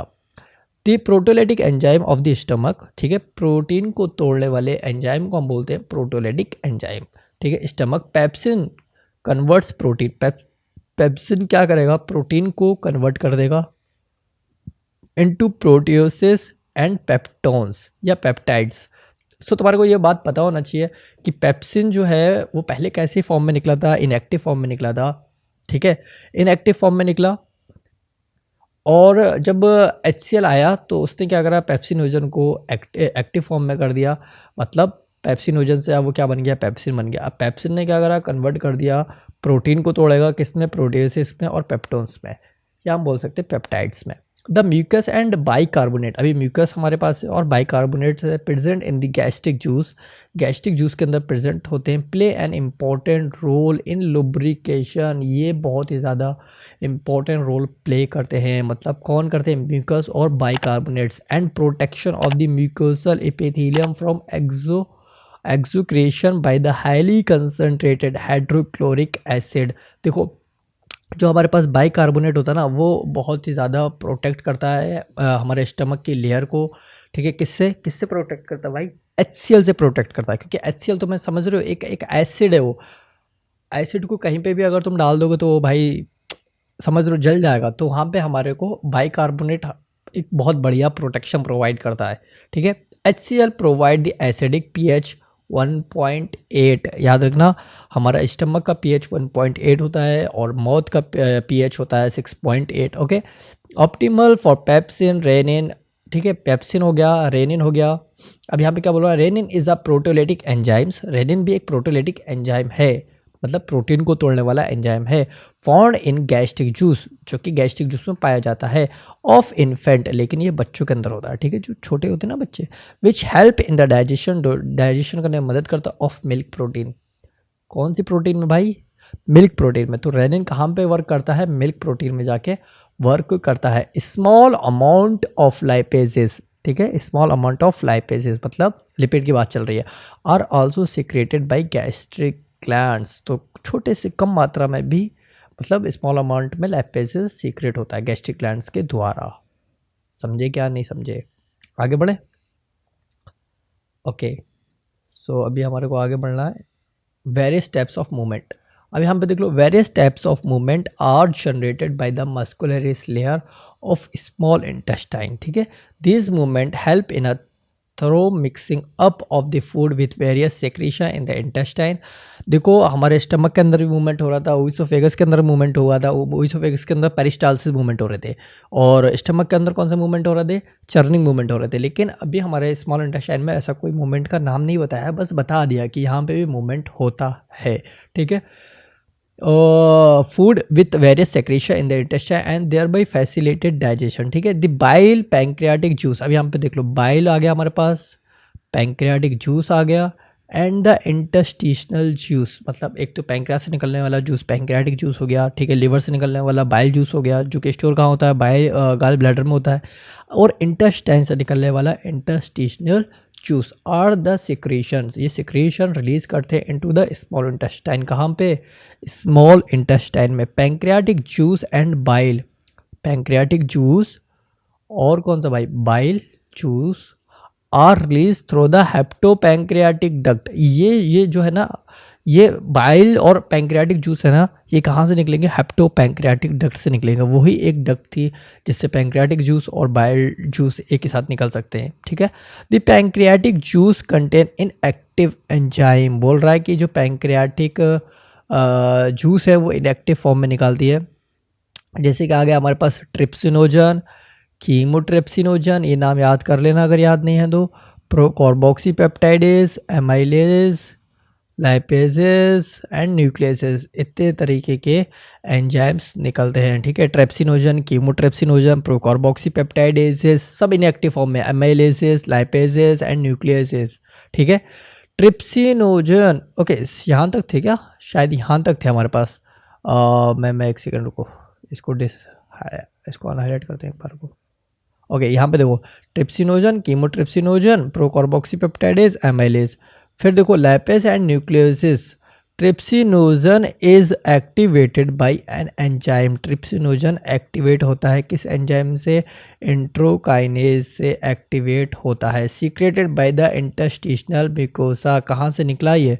इंटस्टिशनल मिकोसा से निकला है। क्या निकला है? इंट्रोकाइनेज से, ठीक है। इंट्रोकाइनेज क्या करेगा? ट्रिप्सिनोजन को कन्वर्ट कर देगा किस में? ट्रिप्सिन में, एक्टिव इंटू ट्रिप्सिन, ठीक है। किसमें बदल देगा? ट्रिप्सिन में। Which in turn activates the other enzyme in the pancreatic juice. अब देखो यहाँ पे हो क्या रहा है, मैं तुम्हारे को एक बार फिर से समझाता हूँ। देखो पैंक्रियास से पैंक्रियाटिक जूस निकले थे, ठीक है, एंजाइम्स निकले थे। तो यहाँ पे trypsinogen, chymotrypsinogen, procarboxypeptidase, amylase, lipase and nucleases. तो यहाँ पे ट्रिप्सिनोजन जो था वो इनएक्टिव फॉर्म में था, इसको एक्टिव फॉर्म में लाने के लिए हमने इंट्रोकाइनेज ला के दिया जो कि इंटरस्टिशनल मिकोसा से निकला था। जब ये हमने इंट्रोकाइनेज दिया इसको, तो ट्रिप्सिनोजन कैसे बदल गया? ट्रिप्सिन में बदल गया, ठीक है। Which in turn activates the other enzymes. अब क्या होगा कि जो ट्रिप्सिन है वो एक्टिवेट कर देगा जो बाकी बचे हुए एंजाइम्स हैं, मतलब ये वाले एंजाइम्स, इनको सबको एक्टिवेट कर देगा, ठीक है। Enzymes in the pancreatic juice. The bile release into the duodenum. Bile भी कहाँ रिलीज होगा भाई? ड्यूडेनम में रिलीज होगा। कंटेन बाइल पिगमेंट, ओके कहाँ थे? यहीं थे ना। बाइल पिगमेंट होता है इसमें, बिलीरुबिन एंड बिलीवर्डिन। तो अगर मैं बताऊं, मैं पूछूं या तुमसे कोई पूछे कि जो हमारा बाइल है वो कौन सा पिगमेंट होता है, तो बिलीरुबिन, बिलीवर्डिन होता है। और अगर हम साल्ट की बात करेंगे तो वहाँ पे थोड़ी दिक्कत आ जाती है। देखो यहाँ पे bile salts, cholesterol and phospholipid, cholesterol and phospholipid, but no enzymes, कोई भी एंजाइम्स नहीं होता है, बट नो एंजाइम्स। ये बात हमारे को याद रखनी है कि बाइल जूस के अंदर कोई भी एंजाइम्स नहीं प्रेजेंट होता। Bile help in emulsification of fat. Bile किस में हेल्प करता है? इमल्सिफिकेशन ऑफ फैट, फैट को तोड़ने में, फैट को वहाँ से दूसरी जगह पहुँचाने में। Breaking down of fat into very small micelles. किस में तोड़ देगा? माइसिलस, छोटे छोटे पीस बना देगा। फैट अगर तुमने खाई है तो बाइल जूस निकलेगा, जैसे कि मैं दिखा रहा हूँ यहाँ पे एक बाइल जूस का टुकड़ा है, ठीक है, वो सॉरी लिपिड का, तो इस छोटे छोटे लिपिड में तोड़ देगा, जिसे हम बोल देते हैं माइसीलियस, बहुत छोटे छोटे पार्ट्स में तोड़ देगा, जिससे कि हमारी बॉडी उसको एब्जॉर्ब कर ले धोखे से। मतलब तुम समझ रहे हो, बॉडी हमारी जो बॉडी है वो फैट को एब्जॉर्ब नहीं करेगी। अगर उसे वो चीज़ पता लग जाए कि ये एक्चुअल में फ़ैट है तो वो कभी एब्जॉर्ब नहीं करेगी। तो यहाँ पे जो है ना, बाइल जो है वो बहुत ज़्यादा चालाक है, वो क्या करता है, वो उसके ऊपर कोट लगा देता है प्रोटीन की। सो हमारी बॉडी सोचती है अरे ये तो प्रोटीन है, सो इसको अंदर ले लेते हैं। जैसे ही वो अंदर लेती है तो भाई बाद में पता लगता है कि ये तो फैट है। समझ रहे हो, तो धोखा हो रहा है हमारे साथ भी समझ लो। ओके, सो अभी हम कहाँ थे भाई, small mycelia bile also activate, bile क्या करेगा, एक्टिवेट कर देगा किसको, लाइपेसिस को, जो लिपिड को तोड़ने का काम में आएगा। The intestinal mucosa epithelium has goblet cells, ठीक है, विच सीक्रेट म्यूकस, ठीक है, जो कि म्यूकस रिलीज करेंगे goblet cells. This secretion of the brush border cells of the mucus along with the secretion of the cobalt cells constitute the interstitial juice और succus इंट्रिकस। ये याद रख लेना कि सक्कस इंट्रिकस है या इंटरस्टिशियल जूस है, ये कैसे निकलता है, तो कोबाल्ट सेल्स है और म्यूकस जो है ना वो निकल रहा है, इन दोनों के निकलने से हमारे को सक्कस इंट्रिकस मिल जाता है।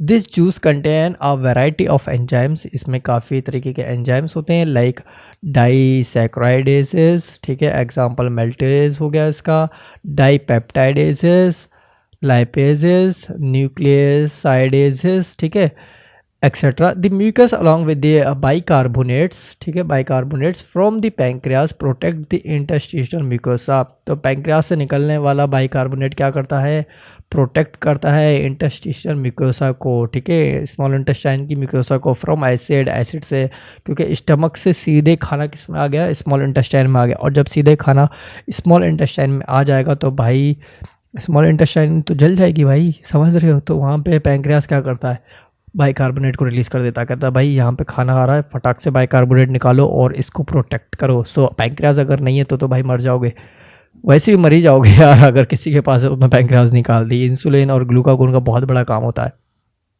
Okay, as well as provide an alkaline medium, कैसा मीडियम बना देगी, एल्केलाइन मीडियम बना देगी, और पीएच जो है वो 7.8 हो जाएगा। सो याद करो फिर से वापस से, मौत में हमारा पीएच था 6.8 और स्टमक में था 1.8 और स्मॉल इंटेस्टाइन में है 7.8। फॉर एंजाइमेटिक एक्टिविटीज सब म्यूकोसल ग्लैंड या Brunner gland are also help in this, Brunner glands भी हेल्प करती हैं इसमें, ठीक है। ओके, आगे देख लो, प्रोटीन प्रोटियोसिस, देखो protein proteoses and peptones, partially hydrolyse proteins in the chyme, या काइम बोल सकते हो, कहाँ पे टूट जाती है, काइम में टूट जाती है, reaching the intestine are acted upon by the proteolytic enzymes of pancreatic juice as given below. अब यहाँ पे बता रहा है कि देखो ये तो ऊपर ही टूट गई हैं, स्टमक में टूट गई हैं, लेकिन अभी हम प्रोटीन और पेप्टोन्स और प्रोटियोसिस की बात करते हैं, ठीक है। अब ये कहाँ पर आ रहा है, हम स्मॉल इंटेस्टाइन की बात आ रहा है, ठीक है। तो यहाँ पर ट्रिप्सिन रिलीज हुआ था, कीमोट्रिप्सिन रिलीज हुआ था, कार्बोक्सी पेप्टाइडेज रिलीज हुआ था, जो क्या करेगा, इन सबको प्रोटीन को किस में तोड़ देगा, डाईपेप्टाइडेज में तोड़ देगा, ठीक है। कार्बोहाइड्रेट्स इन द काइम और हाइड्रोलाइज्ड, काइम कैसा हुआ था, हाइड्रोलाइज्ड बाय पैंक्रियाटिक एमिलेज, तो पैंक्रियाटिक एमिलेज अब क्या करेगा, इनटू डाइसैक्राइड में तोड़ देगा। तो देखो कार्बोहाइड्रेट इनटू द काइम, जो काइम आया ना उसको अब क्या करना है हमारे को, उसमें से हमारे को कार्बोहाइड्रेट को तोड़ना है। तो पॉलीसैक्राइड्स था जिसे हम बोलते हैं स्टार्च, ये पैंक्रियाटिक एमिलेज आ गया, मतलब हमारी पैंक्रियास से निकलता है एमिलेज, ठीक है, और इसने किस में तोड़ दिया, डाइसैक्राइड्स में तोड़ दिया। Fat are broken down by lipases with the help of bile into di and monoglyceride. अब देखो फैट जो थी वो हमने तोड़ना है, देखो फैट ये है हमारे पास, तो लाइपेजेस किस में तोड़ देगी, डाइग्लिसराइड में तोड़ देगी, और फिर हम किस में तोड़ देंगे, और मोनोग्लिसराइड में तोड़ देंगे। अब देखो nucleus in the pancreatic juice act on nucleic acid, जो कि न्यूक्लिक एसिड पे मतलब डीएनए आरएनए पे भी जाके भाई साहब उनको तोड़ फोड़ देंगे, कहेंगे भाई साहब अब तुम आ गए, अभी हम तुम्हारे को तोड़ फोड़ देते हैं, तुम कितने बड़े सूरमा हो, सबको तोड़ देते भाई, डीएनए आरएनए कुछ भी पहुंच जाए हमारे पेट में, समझ रहे हो, सबको तोड़ देना एक तरफ से, हर चीज़ से हम एनर्जी ले लेते हैं। तो यहाँ पे देखो न्यूक्लियस जो है ना वो न्यूक्लियस पे जाके अटैक करता है। सो यहाँ पे देख लो न्यूक्लिक एसिड हो गया, न्यूक्लियस क्या करेगा, तोड़ेगा न्यूक्लियोटाइड्स में, फिर न्यूक्लियोसाइडेज में सब मतलब फॉस्फेट बॉन्ड्स, एस्टर बॉन्ड सब तोड़ देता भाई ये। The enzyme in the succus entericus act on the end product of the above reaction to form the respective simple absorber form. अब ऐसी फॉर्म बन गई जिसको हम बहुत ही आसानी से एब्जॉर्ब कर सकते हैं। These final step in digestion occur very close to mucosal epithelium cells of the intestine. ये जो हो रहा है ना, ये जो मतलब स्टेप्स हो रहे हैं ये बहुत ही ज़्यादा करीबी हैं, मतलब एब्जॉर्ब होने के बिल्कुल कतई कगार पे आ चुका है, अब एब्जॉर्ब कर लेगी हमारी बॉडी। तो यहाँ पे देख लो डाईपेप्टाइडेज है, ठीक है, डाईपेप्टाइडेजेस आया है इसमें, SESS तोड़ दिया इसने अमीनो एसिड में। मेल्टोज को मेल्टेज तोड़ देगा ग्लूकोज प्लस ग्लूकोज में। लैक्टोज को लैक्टेज तोड़ देगा, ठीक है, एक का फ़र्क है, और फिर ग्लूकोज और लैक्टोज में तोड़ देगा। तो याद रखना है तुम्हारे को सुक्रेज तोड़ देगा ग्लूकोज प्लस फ्रक्टोज में। सो मैंने तो ऐसे याद रखा था, मैं अपने टाइम की बात करूँ, मेल्टोज जो है ना वो मेल्टेज तोड़ेगा ग्लूकोज प्लस ग्लूकोज। लैक्टोज यहाँ पे T आ रही है, लैक्टेज आ गया, ठीक है, ग्लूकोज फिर ग्लैक्टोज आ रहा है, यहाँ पे भी T आ रही है। सो मैंने ऐसे याद रख लिया था क्योंकि यहाँ पे भी ग्लूकोज 3 जगह तो ग्लूकोज कॉमन रहता है, लेकिन 2 जगह चेंज हो जाता है, जैसे यहाँ पे ग्लैक्टोज आ गया और यहाँ पे आ गया फ्रक्टोज। सो सुक्रोज अगर आ रहा है तो तुम्हारे को इससे भी याद रख सकते हो कि सुक्रोज जो है वो चीनी वीनी है, सो ग्लूकोज में तो टूटेगी और फ्रक्टोज में भी टूट जाएगी, ठीक है। फिर न्यूक्लियोटाइड्स आ गए, हमारा वही DNA RNA, न्यूक्लियोटाइडेसिस तोड़ देगा इसको, न्यूक्लियोसाइडेसिस तोड़ देगा शुगर प्लस बेसिस में। देख लो शुगर बेसिस सब कुछ तोड़ दिया हमने भाई, एक DNA की धज्जियाँ बुला दी हैं, समझ रहे हो। एक DNA को बनाने में या उसको पहचान करने में कितना इन्वेस्ट लगाते हैं, लेकिन हमारे स्टमक के अंदर ऐसी प्रोसेस है भाई कि DNA RNA कुछ भी हो ना सबको तोड़ देता है। आगे देखो डाई एंड मोनोग्लिसराइड है जो कि एक लिपिड है, ठीक है। लाइपेसिस आएगा फैटी एसिड और ग्लिसरॉल में तोड़ देगा, ठीक है। एक फैटी एसिड के अंदर 3 ग्लिसरॉल होते हैं, ओके। सो अभी यहाँ पे देख लो कि सब कुछ हमने तोड़ दिया है, अब ये सारा का सारा हम एब्सॉर्ब कर सकते हैं। The breakdown of bio macro molecules mentioned above occur in the duodenum region, ठीक है, ऑफ द स्मॉल इंटेस्टाइन। ऊपर जो भी बड़े बड़े मॉलिक्यूल थे, ठीक है, बायो मैक्रो मॉलिक्यूल थे, वो तो स्मॉल ड्यूडेनम रीजन में हो गए, small intestine. The simple substance has formed absorb कहाँ से होने लगेंगे, जियोजिनम से, ठीक है, एंड इलियम। यहाँ से ऐसा रीज़न आ गया कि जहाँ से एब्जॉर्प्शन बहुत ज़्यादा स्टार्ट हो जाएगा।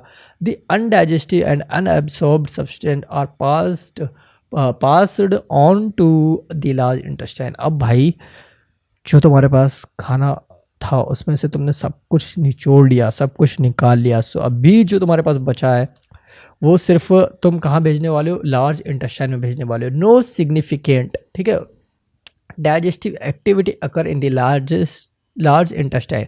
कोई भी मतलब हमारे को देखने को ऐसा नहीं मिल रहा है लार्ज इंटेस्टाइन के अंदर कि कोई भी डाइजेशन होता, कुछ भी नहीं देखने को मिलता है, ठीक है। The function of large intestine are, भाई फंक्शन क्या है फिर अगर कुछ भी नहीं हो रहा है, ठीक है, लार्ज इंटेस्टाइन के अंदर, तो भाई लार्ज इंटेस्टाइन दी ही क्यों है, ठीक है। तो यहाँ पे उन्होंने थोड़े से फंक्शन दिखा दिए। एब्जॉर्प्शन ऑफ सम वाटर्स, ठीक है, पानी का कुछ एब्जॉर्प्शन हो जाता है, ऐसा नहीं कि सब एब्जॉर्ब कर लेगी। अगर सब एब्जॉर्ब कर लेगी ना तो फिर भाई तुम्हारा जो फेसिस होता है ना वो बहुत ही ज़्यादा हार्ड और टफ बन जाएगा, ठीक है, तो वहाँ पे दिक्कत आने लगेगी। तो कुछ पानी है, ठीक है। मिनरल्स एंड सर्टन ड्रग्स, और जो तुमने दवाइयाँ खाई हैं उनको भी एब्जॉर्ब कर सकती है। Secretion of mucus which help in adhering the waste undigested particle, और वहाँ पे सिक्रेट होगा म्यूकस जो एडहरिंग है ना वो जोड़ेगा वेस्ट को, अनडाइजेस्टिव फूड को जो डाइजेस्ट नहीं हो सकता, पार्टिकल टुगेदर एंड लुब्रिकेशन, और उसको चिकना बना देगा। इट फॉर एन ईजी पास से, जो कि आसानी से बाहर की तरफ निकल सके। समझ पा रहे हो बात को। The undigested unabsorbed substances called faeces, ठीक है, जिसको अब हम डाइजेस्ट नहीं कर सकते और रही उसको अब हम एब्जॉर्ब कर सकते हैं, उसे हम बोलते हैं फेसियस। इंटर्स इनटू द काइकम, वो कहाँ चला गया, काइकम में चला गया। फॉर द लार्ज इंटेस्टाइन, ठीक है, for the large intestine, okay, large intestine में थ्रो इलियोकाइकल वॉल्व, बोल रहा ना इलियोकाइकल वॉल्व याद रखना, which prevent the back flow of facial matter. यहाँ पे इसने बोल भी दिया कि जो वो वॉल्व है वो भाई प्रिवेंट, रोकने का काम करेगा कि जो फीसस है वो वापस से स्मॉल इंटेस्टाइन में ना चला जाए। समझ पा रहे हो। It is temporarily store into the rectum, rectum के अंदर जाके टेम्परेरी स्टोर रहता है थोड़े टाइम के लिए, टिल डेफिकेशन, जब तक तुम बाथरूम में नहीं वॉशरूम में नहीं आते, ठीक है। The activities of the gastrointestinal tract are under neural and hormonal control for proper coordination of different part. ये बोल रहा है गैस्ट्रो इंटेस्टिशनल जो ट्रैक्ट है वो अंडर न्यूरल कंट्रोल में होता है हार्मोन के द्वारा, और सब कोऑर्डिनेशन होता है। कोऑर्डिनेशन का मतलब अगर तुमने खाना खाया तो एंजाइम्स निकल के, एंजाइम्स के बाद HCl, सब कुछ, मतलब बिल्कुल ऐसा ये समझ लो कि लाइन से हर काम स्टार्ट होने लगेगा अपने आप। ऐसा नहीं है कि HCl निकल गया और प्रोटीलिटिक एंजाइम निकल ही नहीं रहा है, आ ही नहीं रहा है भाई, ऐसा नहीं होता है, ठीक है। कोऑर्डिनेशन काम करता है सब कुछ, बिल्कुल कोऑर्डिनेशन, एक एक करके काम होता रहेगा। This slight smell end of the presence of food in the oral cavity can stimulate the secretion. ये क्या बोल रहा है कि अगर तुम स्मेल भी कर रहे हो, खाना खाने की स्मेल कर रहे हो, तुम खाना अभी खा नहीं रहे हो, तुम्हारे को स्मेल आ रही कि हाँ यार आज बहुत बढ़िया डिश पकी है, तो तुम्हारे ओरल कैविटी में स्टिमुलेट हो जाएगा सिक्रेशन, स्लाइवा। हाँ भाई समझ रहे हो, स्लाइवा निकलना स्टार्ट हो जाएगा। कि अगर तुमने सोच लिया कि हाँ भाई खाना बहुत बढ़िया पक रहा है और खुशबू आ रही है, तो तुम्हारे मुंह के अंदर सलाइवा निकलना स्टार्ट हो जाएगा। Gastric and intestinal secretion are also, भाई साहब समझ रहे हो, गैस्ट्रिक जूस भी निकलना, इंटेस्टाइन भी निकलना, सब कुछ स्टार्ट हो जाएगा। Similarly stimulate by neural signal, ठीक है, सिग्नल के द्वारा। The muscular activities of different parts of the alimentary canal can also be moderated by neural mechanism both local and through CNS, central nervous system. Hormonal control of the secretion of digestive juice is carried out by local hormone produced by gastric and intestinal mucosa. Okay, समझ गए, बहुत mechanical और न्यूरिकल दोनों को, मतलब mechanical और chemical दोनों का काम होता है। Absorption is the process by which the end product of digestion pass through intestinal mucus into the blood और लिम्फ। ये क्या बोल रहा है कि एब्जॉर्प्शन एक प्रोसेस है, एक क्रिया है, बाय विच द एंड, जिसका लास्ट में क्या होता है, प्रोडक्ट जो है ना ऑफ डाइजेशन पास हो जाता है intestinal mucosa into the blood, blood के द्वारा, ब्लड के अंदर और लिम्फ के अंदर। फाइनली जो तुमने मतलब फूड लिया था उसका जो फाइनली प्रोडक्ट है वो ब्लड के द्वारा और लिम्फ के द्वारा पास हो जाता है। Okay, it is carried out bye passive. तो ये भाई कैरी हो कैसे होता है, पैसिवली हो सकता है, एक्टिव और फैसिलिटेटेड ट्रांसपोर्ट मैकेनिज्म। देखो कैरी नॉर्मली पैसिव भी हो सकता है, एक्टिव और फैसिलिटेटेड भी हो सकता है, ठीक है। Small amount of monosaccharides, monosaccharides समझ रहे हो, ये हमारे स्टार्च को तोड़ दिया गया था हमने, तो ये मोनोसैक्राइड्स बन गया, like glucose, amino acid and some electrolytes. Okay, ये बात हमें याद रखना है कि ग्लूकोज, अमीनो एसिड और इलेक्ट्रोलाइट्स लाइक क्लोराइड आयंस, ठीक है, generally chloride ions absorbed by simple diffusion. तो ये क्वेश्चन आ सकता है कि सिंपल डिफ्यूजन के द्वारा हम किस किस को एब्जॉर्ब करते हैं, तो हमारा आंसर क्या होगा, स्मॉल अमाउंट में मोनोसैक्राइड्स को एब्जॉर्ब कर सकते हैं, ग्लूकोज, अमीनो एसिड और इलेक्ट्रोलाइट्स जैसे कि क्लोराइड आयन को हम सिंपल डिफ्यूजन के द्वारा एब्जॉर्ब कर सकते हैं। The passage of the substance into the blood depends upon the concentration gradient. तो देखो ये जो पास चीज़ें हो रही है ना, मतलब एक जगह से दूसरी जगह जा रही हैं, ये डिपेंड करता है उनकी कंसंट्रेशन ग्रेडियंट के ऊपर कि कंसंट्रेशन किसकी ज़्यादा है, ठीक है। जिसकी कंसंट्रेशन ज़्यादा होगी उधर से कम वाली कंसंट्रेशन की तरफ चला जाएगा। इसका एग्जांपल मैं अगर दूं तो तुम्हारे पास एक कट्टा है, उसके अंदर चीनी भरी हुई रखी है, ठीक है। तो जो चीनी कट्टे के अंदर रखी है वो बहुत ज़्यादा है, और कट्टे में अगर तुमने छेद कर दिया तो उस छेद से सारी चीनी निकल के बाहर की तरफ गिरने लगेगी। तो इसका मतलब ये हो गया कि कट्टे के अंदर चीनी की कंसंट्रेशन ज़्यादा थी कंपैरिजन टू बाहर के, ठीक है। अगर बाहर कम है तभी तो वो बाहर आ रही है, और अगर मान लो बाहर भी ज़्यादा हो तो चीनी बाहर नहीं आएगी, ठीक है। Some substance like glucose and amino acid, ठीक है। अब क्या बोल रहा है कि कुछ सब्सटेंस जैसे कि ग्लूकोज हो गया, अमीनो एसिड्स हो गए, are absorb with help of carrier proteins. तो प्रोटीन्स पाई जाती हैं जो कि मदद करती हैं ग्लूकोज और अमीनो एसिड को एब्जॉर्ब करने में, ठीक है। This mechanism is called facilitated transport. तो इस मैकेनिज्म को हम क्या बोलते हैं, फैसिलिटेटेड ट्रांसपोर्ट बोलते हैं। Transport of water depend upon the osmotic gradient.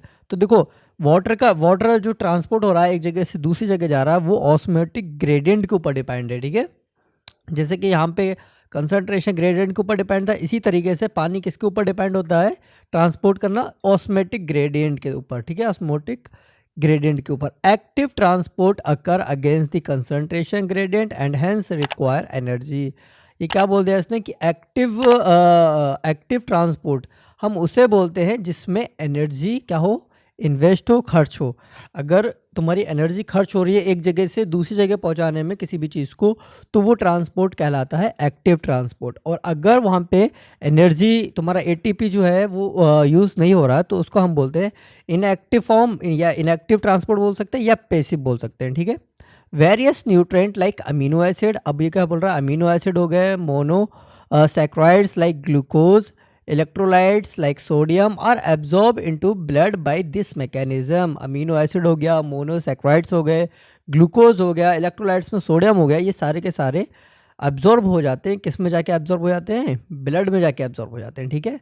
Fatty acid and glycerol, fatty acid देखो ये ध्यान से सुनो, fatty acid and glycerol being insoluble, ये भाई फैटी एसिड और जो ग्लिसरॉल है ये इनसॉल्युबल होते हैं। इनसॉल्युबल का मतलब समझ लो ये चीज़ घुलेगी नहीं पानी के अंदर, तो cannot be absorb into the blood, तो ये भाई ब्लड के अंदर नहीं जाता। ओके, समझ गए बात को, ये ब्लड के अंदर नहीं जाएगा, मतलब फैटी एसिड और ग्लिसरॉल ब्लड में नहीं जाएगा। They are first incorporated into small droplet called माइसीलस।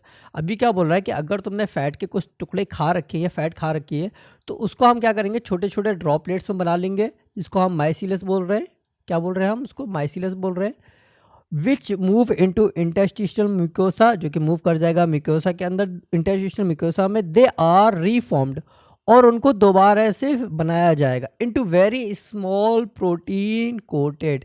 तो ये बात याद रखना कि स्मॉल प्रोटीन कोटेड में हम दोबारा से बनाते हैं फैट को, ठीक है, जिसको हम बोलते हैं चाइलोमाइक्रोन। क्या बोलते हैं, चाइलोमाइक्रोन। तो यहाँ पे डायग्राम भी तुम्हारे को दिख रहा है कि ये डायग्राम मैंने शो किया है। जैसे कि यहाँ पे क्या है, तुम्हारे पास माइसीलस है, तो इस पर हमने क्या कर दिया, येलो कलर की प्रोटीन कोट कर दी है, ठीक है। फिर क्या होगा, जैसे ही हम इसको देंगे तो वो ले लेगा ये समझ के कि हाँ भाई ये प्रोटीन है, लेकिन एक्चुअल में वो प्रोटीन नहीं है, धोखा दिया जा रहा है भाई, ठीक है। Which are transported into the lymph, कहाँ पे हम ट्रांसपोर्ट कर रहे हैं, लिम्फ में ट्रांसपोर्ट कर रहे हैं। वेसल्स लैक्टियल, जिसे हम बोलते हैं लैक्टियल, और ये कहाँ पे प्रेजेंट होती है, विलाई में। विलाई का हमने स्ट्रक्चर बहुत अच्छे से पढ़ा था, जैसे कि उसमें कैपिलरीज ऑफ नेटवर्क देखने को मिला था, आर्टरीज और वेन्स थी, और हमारे को लैक्टियल वेन भी देखने को मिली थी, जहाँ पे क्या होता है फैटी एसिड ग्लिसरॉल उसी के द्वारा एब्जॉर्ब होते हैं। These lymph vessels utility release the absorbed substance into the blood stream। फिर ये जाके ब्लड स्ट्रीम, जो ब्लड बह रहा है ना, उसमें इस चाइलोमाइक्रोन को छोड़ देते हैं। बात समझ में आई तुम्हारे को, मतलब हम डायरेक्ट फैट को ब्लड में नहीं दे सकते, क्यों, क्योंकि फैट जो है वो इंसॉल्युबल है, घुलेगी नहीं तो दिक्कत होगी। सो अभी फिर हम क्या करते हैं, हम इसके ऊपर प्रोटीन का एक लेयर चढ़ा देते हैं, जिससे कि हम धोखा देते हैं, सीधी सी बात है। और लैक्टियल जो है ना विलाई के अंदर पाई जाती है, वो उसको एब्जॉर्ब कर लेती हैं और फिर बहते हुए ब्लड में छोड़ देती हैं कि भाई जाओ लो, समझ गए। तो ब्लड सोचता है हाँ भाई प्रोटीन है चलो रख लो, लेकिन उसे एक्चुअल में ये थोड़ी पता है कि इसके पीछे क्या हो रहा है, अंदर क्या है, फैट है, समझ रहे हो। Absorption of substance take place in different parts of the alimentary canal. देखो एब्जॉर्प्शन जो है ना वो अलग अलग हिस्सों में होता है एलिमेंट्री कैनाल के अंदर, जैसे कि माउथ हो गया, हमारा स्टमक हो गया, स्मॉल इंटेस्टाइन हो गया एंड लार्ज इंटेस्टाइन हो गया, ठीक है। How ever maximum absorption occur in the small intestine. देखो स्मॉल इंटेस्टाइन के अंदर सबसे ज़्यादा एब्जॉर्प्शन होता है, ठीक है, लेकिन ये पूछ रहा है कैसे, ठीक है। A summary of absorption, site of absorption and substance absorbed is given. Okay, ये बोल रहा है कि हमने टेबल में बता रखा है। तो देखो यहाँ पे लिखा है माउथ, ओके, तुम्हारे माउथ में क्या क्या चीज़ें एब्जॉर्ब हो जाती हैं। तो सर्टन ड्रग्स, तुमने कोई भी दवा ली वो क्या हो जाएगी, तुरंत एब्जॉर्ब हो जाएगी। Coming in contact with the mucus of mouth and lower side of tongue, ठीक है। जैसे ही तुम दवा, अगर तुमने होम्योपैथिक दवा खाई होगी तो तुम्हारे को जैसे ही वो दवा डालते हैं तो ऐसा लगता है कि ये एब्जॉर्ब सी हो रही है। अगर तुमने खाई है होम्योपैथिक दवा लिक्विड वाली, तो यहाँ पे तुम्हें पता लग जाएगा। Are absorb into the blood capillaries, यहाँ पे सिंपल एकदम सीधे तुमने दवा खाई और वो कैपिलरीज जो हैं वो उसको एब्जॉर्ब कर लेती हैं, ओके। आगे देखो stomach, absorption of water, stomach के अंदर क्या हो जाएगा, वाटर का एब्जॉर्प्शन हो जाएगा, सिंपल शुगर्स का हो जाएगा, कॉम्प्लेक्स शुगर नहीं जो सिंपल शुगर्स हैं, एंड अल्कोहल का हो जाएगा एब्जॉर्प्शन, शराब का, ठीक है। तुमने पी और पेट में पहुंच गई शराब तो तुम्हें भाई नशा से चढ़ेगा, ओके। आगे देखो small intestine principal organ for absorption. भाई स्मॉल इंटेस्टाइन सबसे बड़ी मतलब चीज़ है जहाँ पे हर चीज़ एब्जॉर्ब हो जाती है of nutrients. The digestion is completed here, यहाँ पे डाइजेशन कंप्लीट हो जाता है। And the final product of digestion such as glucose, fructose, fatty acid, glycerol and amino acid are absorb through the mucosa into the blood stream and live. तो यहाँ पे देख रहे हो इसने बता दिया कि ग्लूकोज हो गया, fructose, fatty acid, glycerol, amino acid are absorb, यहाँ पे एब्जॉर्ब हो जाते हैं थ्रू द म्यूकस, म्यूकस के द्वारा इनटू द ब्लड स्ट्रीम, जो बह रहा है ना खून उसमें, और लिम्फ में।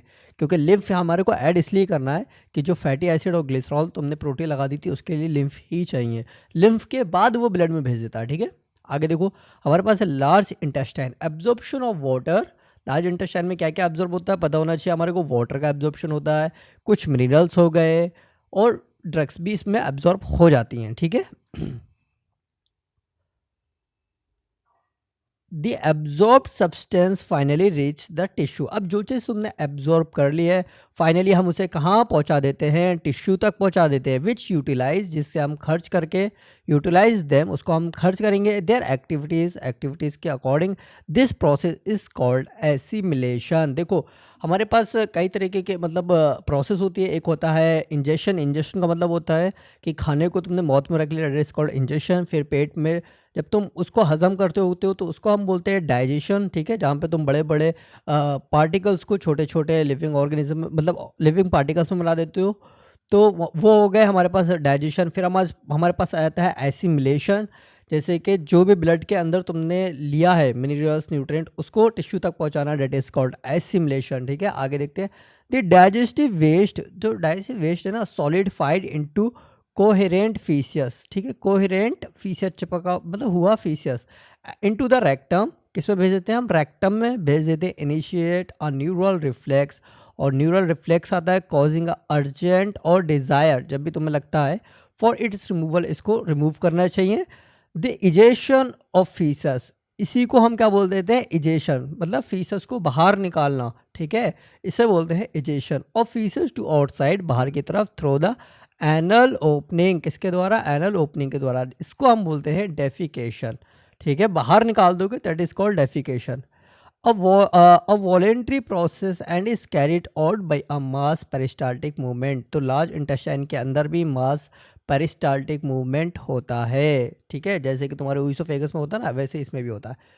अब पढ़ते हैं हम disorder of digestive system. Disorder मतलब एक चीज़ ऑर्डर में नहीं चल के डिसऑर्डर में चल रही है। ठीक है, the inflammation of intestinal tract. Inflammation का मतलब होता है सूज जाना। ठीक है, किसका, इंटेस्टिशनल ट्रैक्ट का, is the most common element due to bacterial, किसके द्वारा हो सकता है, बैक्टीरियल और वायरल इन्फेक्शन के द्वारा। तुम्हारी इंटेस्टिशनल ट्रैक्ट मतलब जो आते हैं वो क्या हो जाएंगी, सूज जाएंगी। The infection are also caused by the parasites, अगर पैरासाइट्स घुस गए हैं तुम्हारे अंदर तब भी ऐसा हो सकता है। Of the intestine like tapeworm, intestine के अंदर, ठीक है, पैरासाइट्स घुस गए, जैसे कि यहाँ पर लिखा है इन्होंने, टेप वॉर्म हो गया, राउंड वॉर्म हो गया, थ्रेड वॉर्म हो गया, ठीक है, हुक वॉर्म हो गया और पिन वॉर्म हो गया।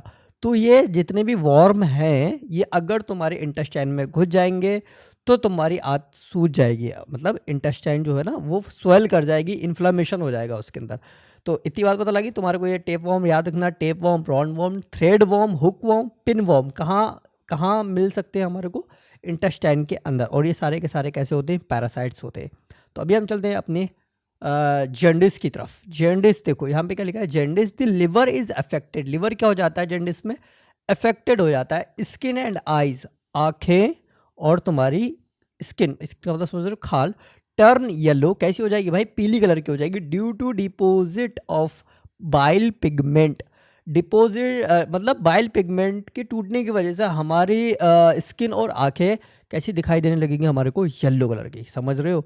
और ये इफेक्ट किस पे कर रहा है, लिवर पे कर रहा है। इसका मतलब जब भी तुम्हारे को कोई पेशेंट मिले या कोई ऐसा व्यक्ति मिले जिसकी आंखें और स्किन येलोइश होती जा रही है, पीली होती जा रही है, तो समझ जाओ कि उसका लिवर काम नहीं कर रहा ढंग से, ठीक है, और बाइल पिगमेंट बहुत ज़्यादा टूट रहा है, डिपोजिट हो रहा है, बहुत ज़्यादा निकल रहा है। ठीक है, आगे पढ़े, वॉमिटिंग। आगे क्या है हमारे पास, नेक्स्ट डिसऑर्डर है vomiting. It is the ejection of stomach content through the mouth.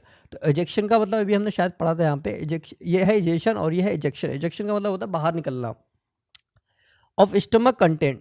Stomach ने जो भी कंटेंट किया है, ठीक है, स्टमक के अंदर जो भी चीज़ पहुंची है, जो भी चीज़ तुमने खाई है, वो बाहर निकल जा रही है। किसके द्वारा निकल रही है भाई? मौत के द्वारा निकल रही है। इसी को हम वॉमिटिंग बोलते हैं, ठीक है। This reflex action is control by the vomit centre. ये कंट्रोल किससे होता है? वॉमिट सेंटर से। मतलब तुम उल्टी को रोक भी सकते हो अगर तुम्हारे पास इतनी क्षमता है, ठीक है। तो यहाँ पे हम कंट्रोल भी कर सकते हैं इन दी मेडुला। लेकिन कहाँ पे ये वाला पार्ट पाया जाता है? वॉमिट सेंटर कहाँ पे पाया जाता है? मेडुला में, ठीक है। उससे हम कंट्रोल कर सकते हैं। A feeling of nausea, precious, vomiting. और तुम्हें लगता है कि हाँ भाई उल्टी उल्टी करना चाहिए और तुम उल्टी कर देते हो, ठीक है। आगे देखो, डायरिया। डायरिया भी हमारे पास एक बहुत खतरनाक डिसऑर्डर है, ठीक है। दी एबनॉर्मल फ्रिक्वेंसी। भाई एबनॉर्मल, एबनॉर्मल जहाँ पे भी वर्ड देखने को मिल रहा है तो समझ जाओ कि वो चीज़ नॉर्मल ना होके एबनॉर्मल, ठीक है। नॉर्मली जैसा होना चाहिए था वैसा नहीं है, एबनॉर्मल है। Frequency of bowel movement. Bowel movement कैसी हो रही है भाई? एबनॉर्मल हो रही है, ठीक है। And increase liquidity. और पानी की जो क्षमता है ना वो बहुत ज़्यादा बढ़ गई है तुम्हारी इंटेस्टाइन के अंदर। फीशियल डिस्चार्ज, और बार बार फीसियस आ रहा है तुम्हारे को, डिस्चार्ज हो रहा है, लैट्रिन बार बार जा रहे हो, निकल रही है, ठीक है। Is known as diarrhoea. इसी को ही हम डायरिया बोलते हैं। It is reduce the absorption of food. भाई बिल्कुल, जब पानी एब्जॉर्ब नहीं हो रहा है तो इसका मतलब समझ जाओ कि हमारा जो खाना है वो बिल्कुल एब्जॉर्ब नहीं होगा, और इसमें पेशेंट की हालत बहुत ही ज़्यादा ख़राब हो जाती है। समझ लो, ख़राब का मतलब समझ लो मरने की हालत भी हो जाती है कभी कभी डायरिया में। सो केयर करके रखो अपना डाइजेस्टिव सिस्टम। आगे देखो, कॉन्स्टिपेशन। कॉन्स्टिपेशन में क्या है? In constipation the faeces are retained within the colon as the bowel movement occur irregularly. यहाँ पे क्या बोल रहा है कि कॉलन, कॉलन से बात कर रहा है, ठीक है। Within the colon, colon caecum से नहीं बात कर रहा, कॉलन से बात कर रहा है। As the bowel movement. जो बॉयल मूवमेंट होता है ना, एक तरीके का, जैसे कि अपनों ने देखा था कि स्टमक के अंदर चर्निंग मूवमेंट होता है, इसी तरीके से एक मूवमेंट पाया जाता है इंटेस्टाइन के अंदर, जिसे हम बोलते हैं बॉयल मूवमेंट, ठीक है। वो अगर इरेगुलरली हो रहा है, मतलब रेगुलर ना हो के कभी हो गया कभी नहीं हुआ, कभी हो गया कभी नहीं हुआ, इरेगुलर हो रहा है, तो उस डिसऑर्डर को हम बोलते हैं कॉन्स्टिपेशन, या उससे होने वाला डिसऑर्डर कॉन्स्टिपेशन कहलाता है। सो तुम्हारे को कॉन्स्टिपेशन समझ में आया? सिंपल सी बात यह है कि जो बॉयल मूवमेंट है वो नहीं होता है, और तुम्हारा जो फीसेस हो जाता, फीसेस जो होता है ना वो बहुत टाइट हो जाता है। समझ गए? ओके, आगे चलते हैं। indigestion. Indigestion, in this condition the food is not properly digested. Simple सी बात है, इंडाइजेशन से हमारे को पता लग रहा है कि इस कंडीशन में जो हमारा फूड होगा वो प्रॉपरली डाइजेस्ट नहीं होगा, leading to the feeling of fullness, ठीक है। इसमें फीलिंग्स तुम्हारी अगर बुरी चल रही हैं या बहुत ज़्यादा सोच रहे हो तो वहाँ पे क्या होगा? प्रॉपरली डाइजेस्ट नहीं हो पाएगा। The causes indigestion are inadequate enzyme secretion, और अलग अलग तरीके के एंजाइम्स निकलने लगेंगे, एंजाइटी होने लगेगी, फूड पॉइजनिंग, ठीक है, खाना जहर बनने लगेगा, ओवर ईटिंग, ज़्यादा भी खाने लगोगे, एंड स्पाइसी फूड। अगर तुम ये देखो ओवर खाना, ज़्यादा खाना खा रहे हो, ठीक है, या तुम स्पाइसी फूड का मतलब बहुत ज़्यादा चटपटा खाना खा रहे हो, तब इंडाइजेशन हो सकता है, ठीक है। या तुम्हारे को एंजाइटी हो रही है, एंजाइम्स ऊट पटांग से निकल रहे हैं, सड़ा हुआ खाना खा लिया, तब इंडाइजेशन हो सकता है, ठीक है। तो इंडाइजेशन तुम्हारे ऊपर डिपेंड करता है कि तुम कैसा खाना खा रहे हो। ओके, अब हम बात करते हैं PEM। तो ये आज के टाइम में बहुत ज़्यादा इंपॉर्टेंट हो गया है NCERT में। तो देखो, PEM का मतलब होता है प्रोटीन, यहाँ पे लिखा भी है प्रोटीन एनर्जी मल न्यूट्रिशन। देखो, PM का मतलब सीधी सीधी बात यह है कि प्रोटीन की कमी हो जाना, that is called protein energy malnutrition. Okay, deficiency of protein, total food calories are widespread in many underdeveloped countries of South and Southeast Asia, South America and West and Central Africa. ये बता रहे कि कहाँ कहाँ पे इसके ऐसा होता है। PEM many affect large section of the population. PM जो है ना, प्रोटीन की कमी से होने वाली जो दिक्कतें आ रही हैं वो बहुत ज़्यादा पॉपुलेशन पे इफेक्ट डाल रही हैं, ठीक है। Feminine and political turmoil, this happen in Bangladesh. तो सबसे पहले इसका नाम कहा लिया, बांग्लादेश में नाम लिया, during the liberation war, and Ethiopia during the severe drought in mid 80s। Okay, तो ये बता रहा है कि जब बांग्लादेश में वॉर हुआ था तब वहाँ पे सबसे ज़्यादा ये हमारे को PM वाली डिसीज़ देखने को मिली थी। वहाँ पे प्रोटीन की कमी बहुत ज़्यादा देखने को मिली थी बच्चों के अंदर और इन लोगों के अंदर, ठीक है।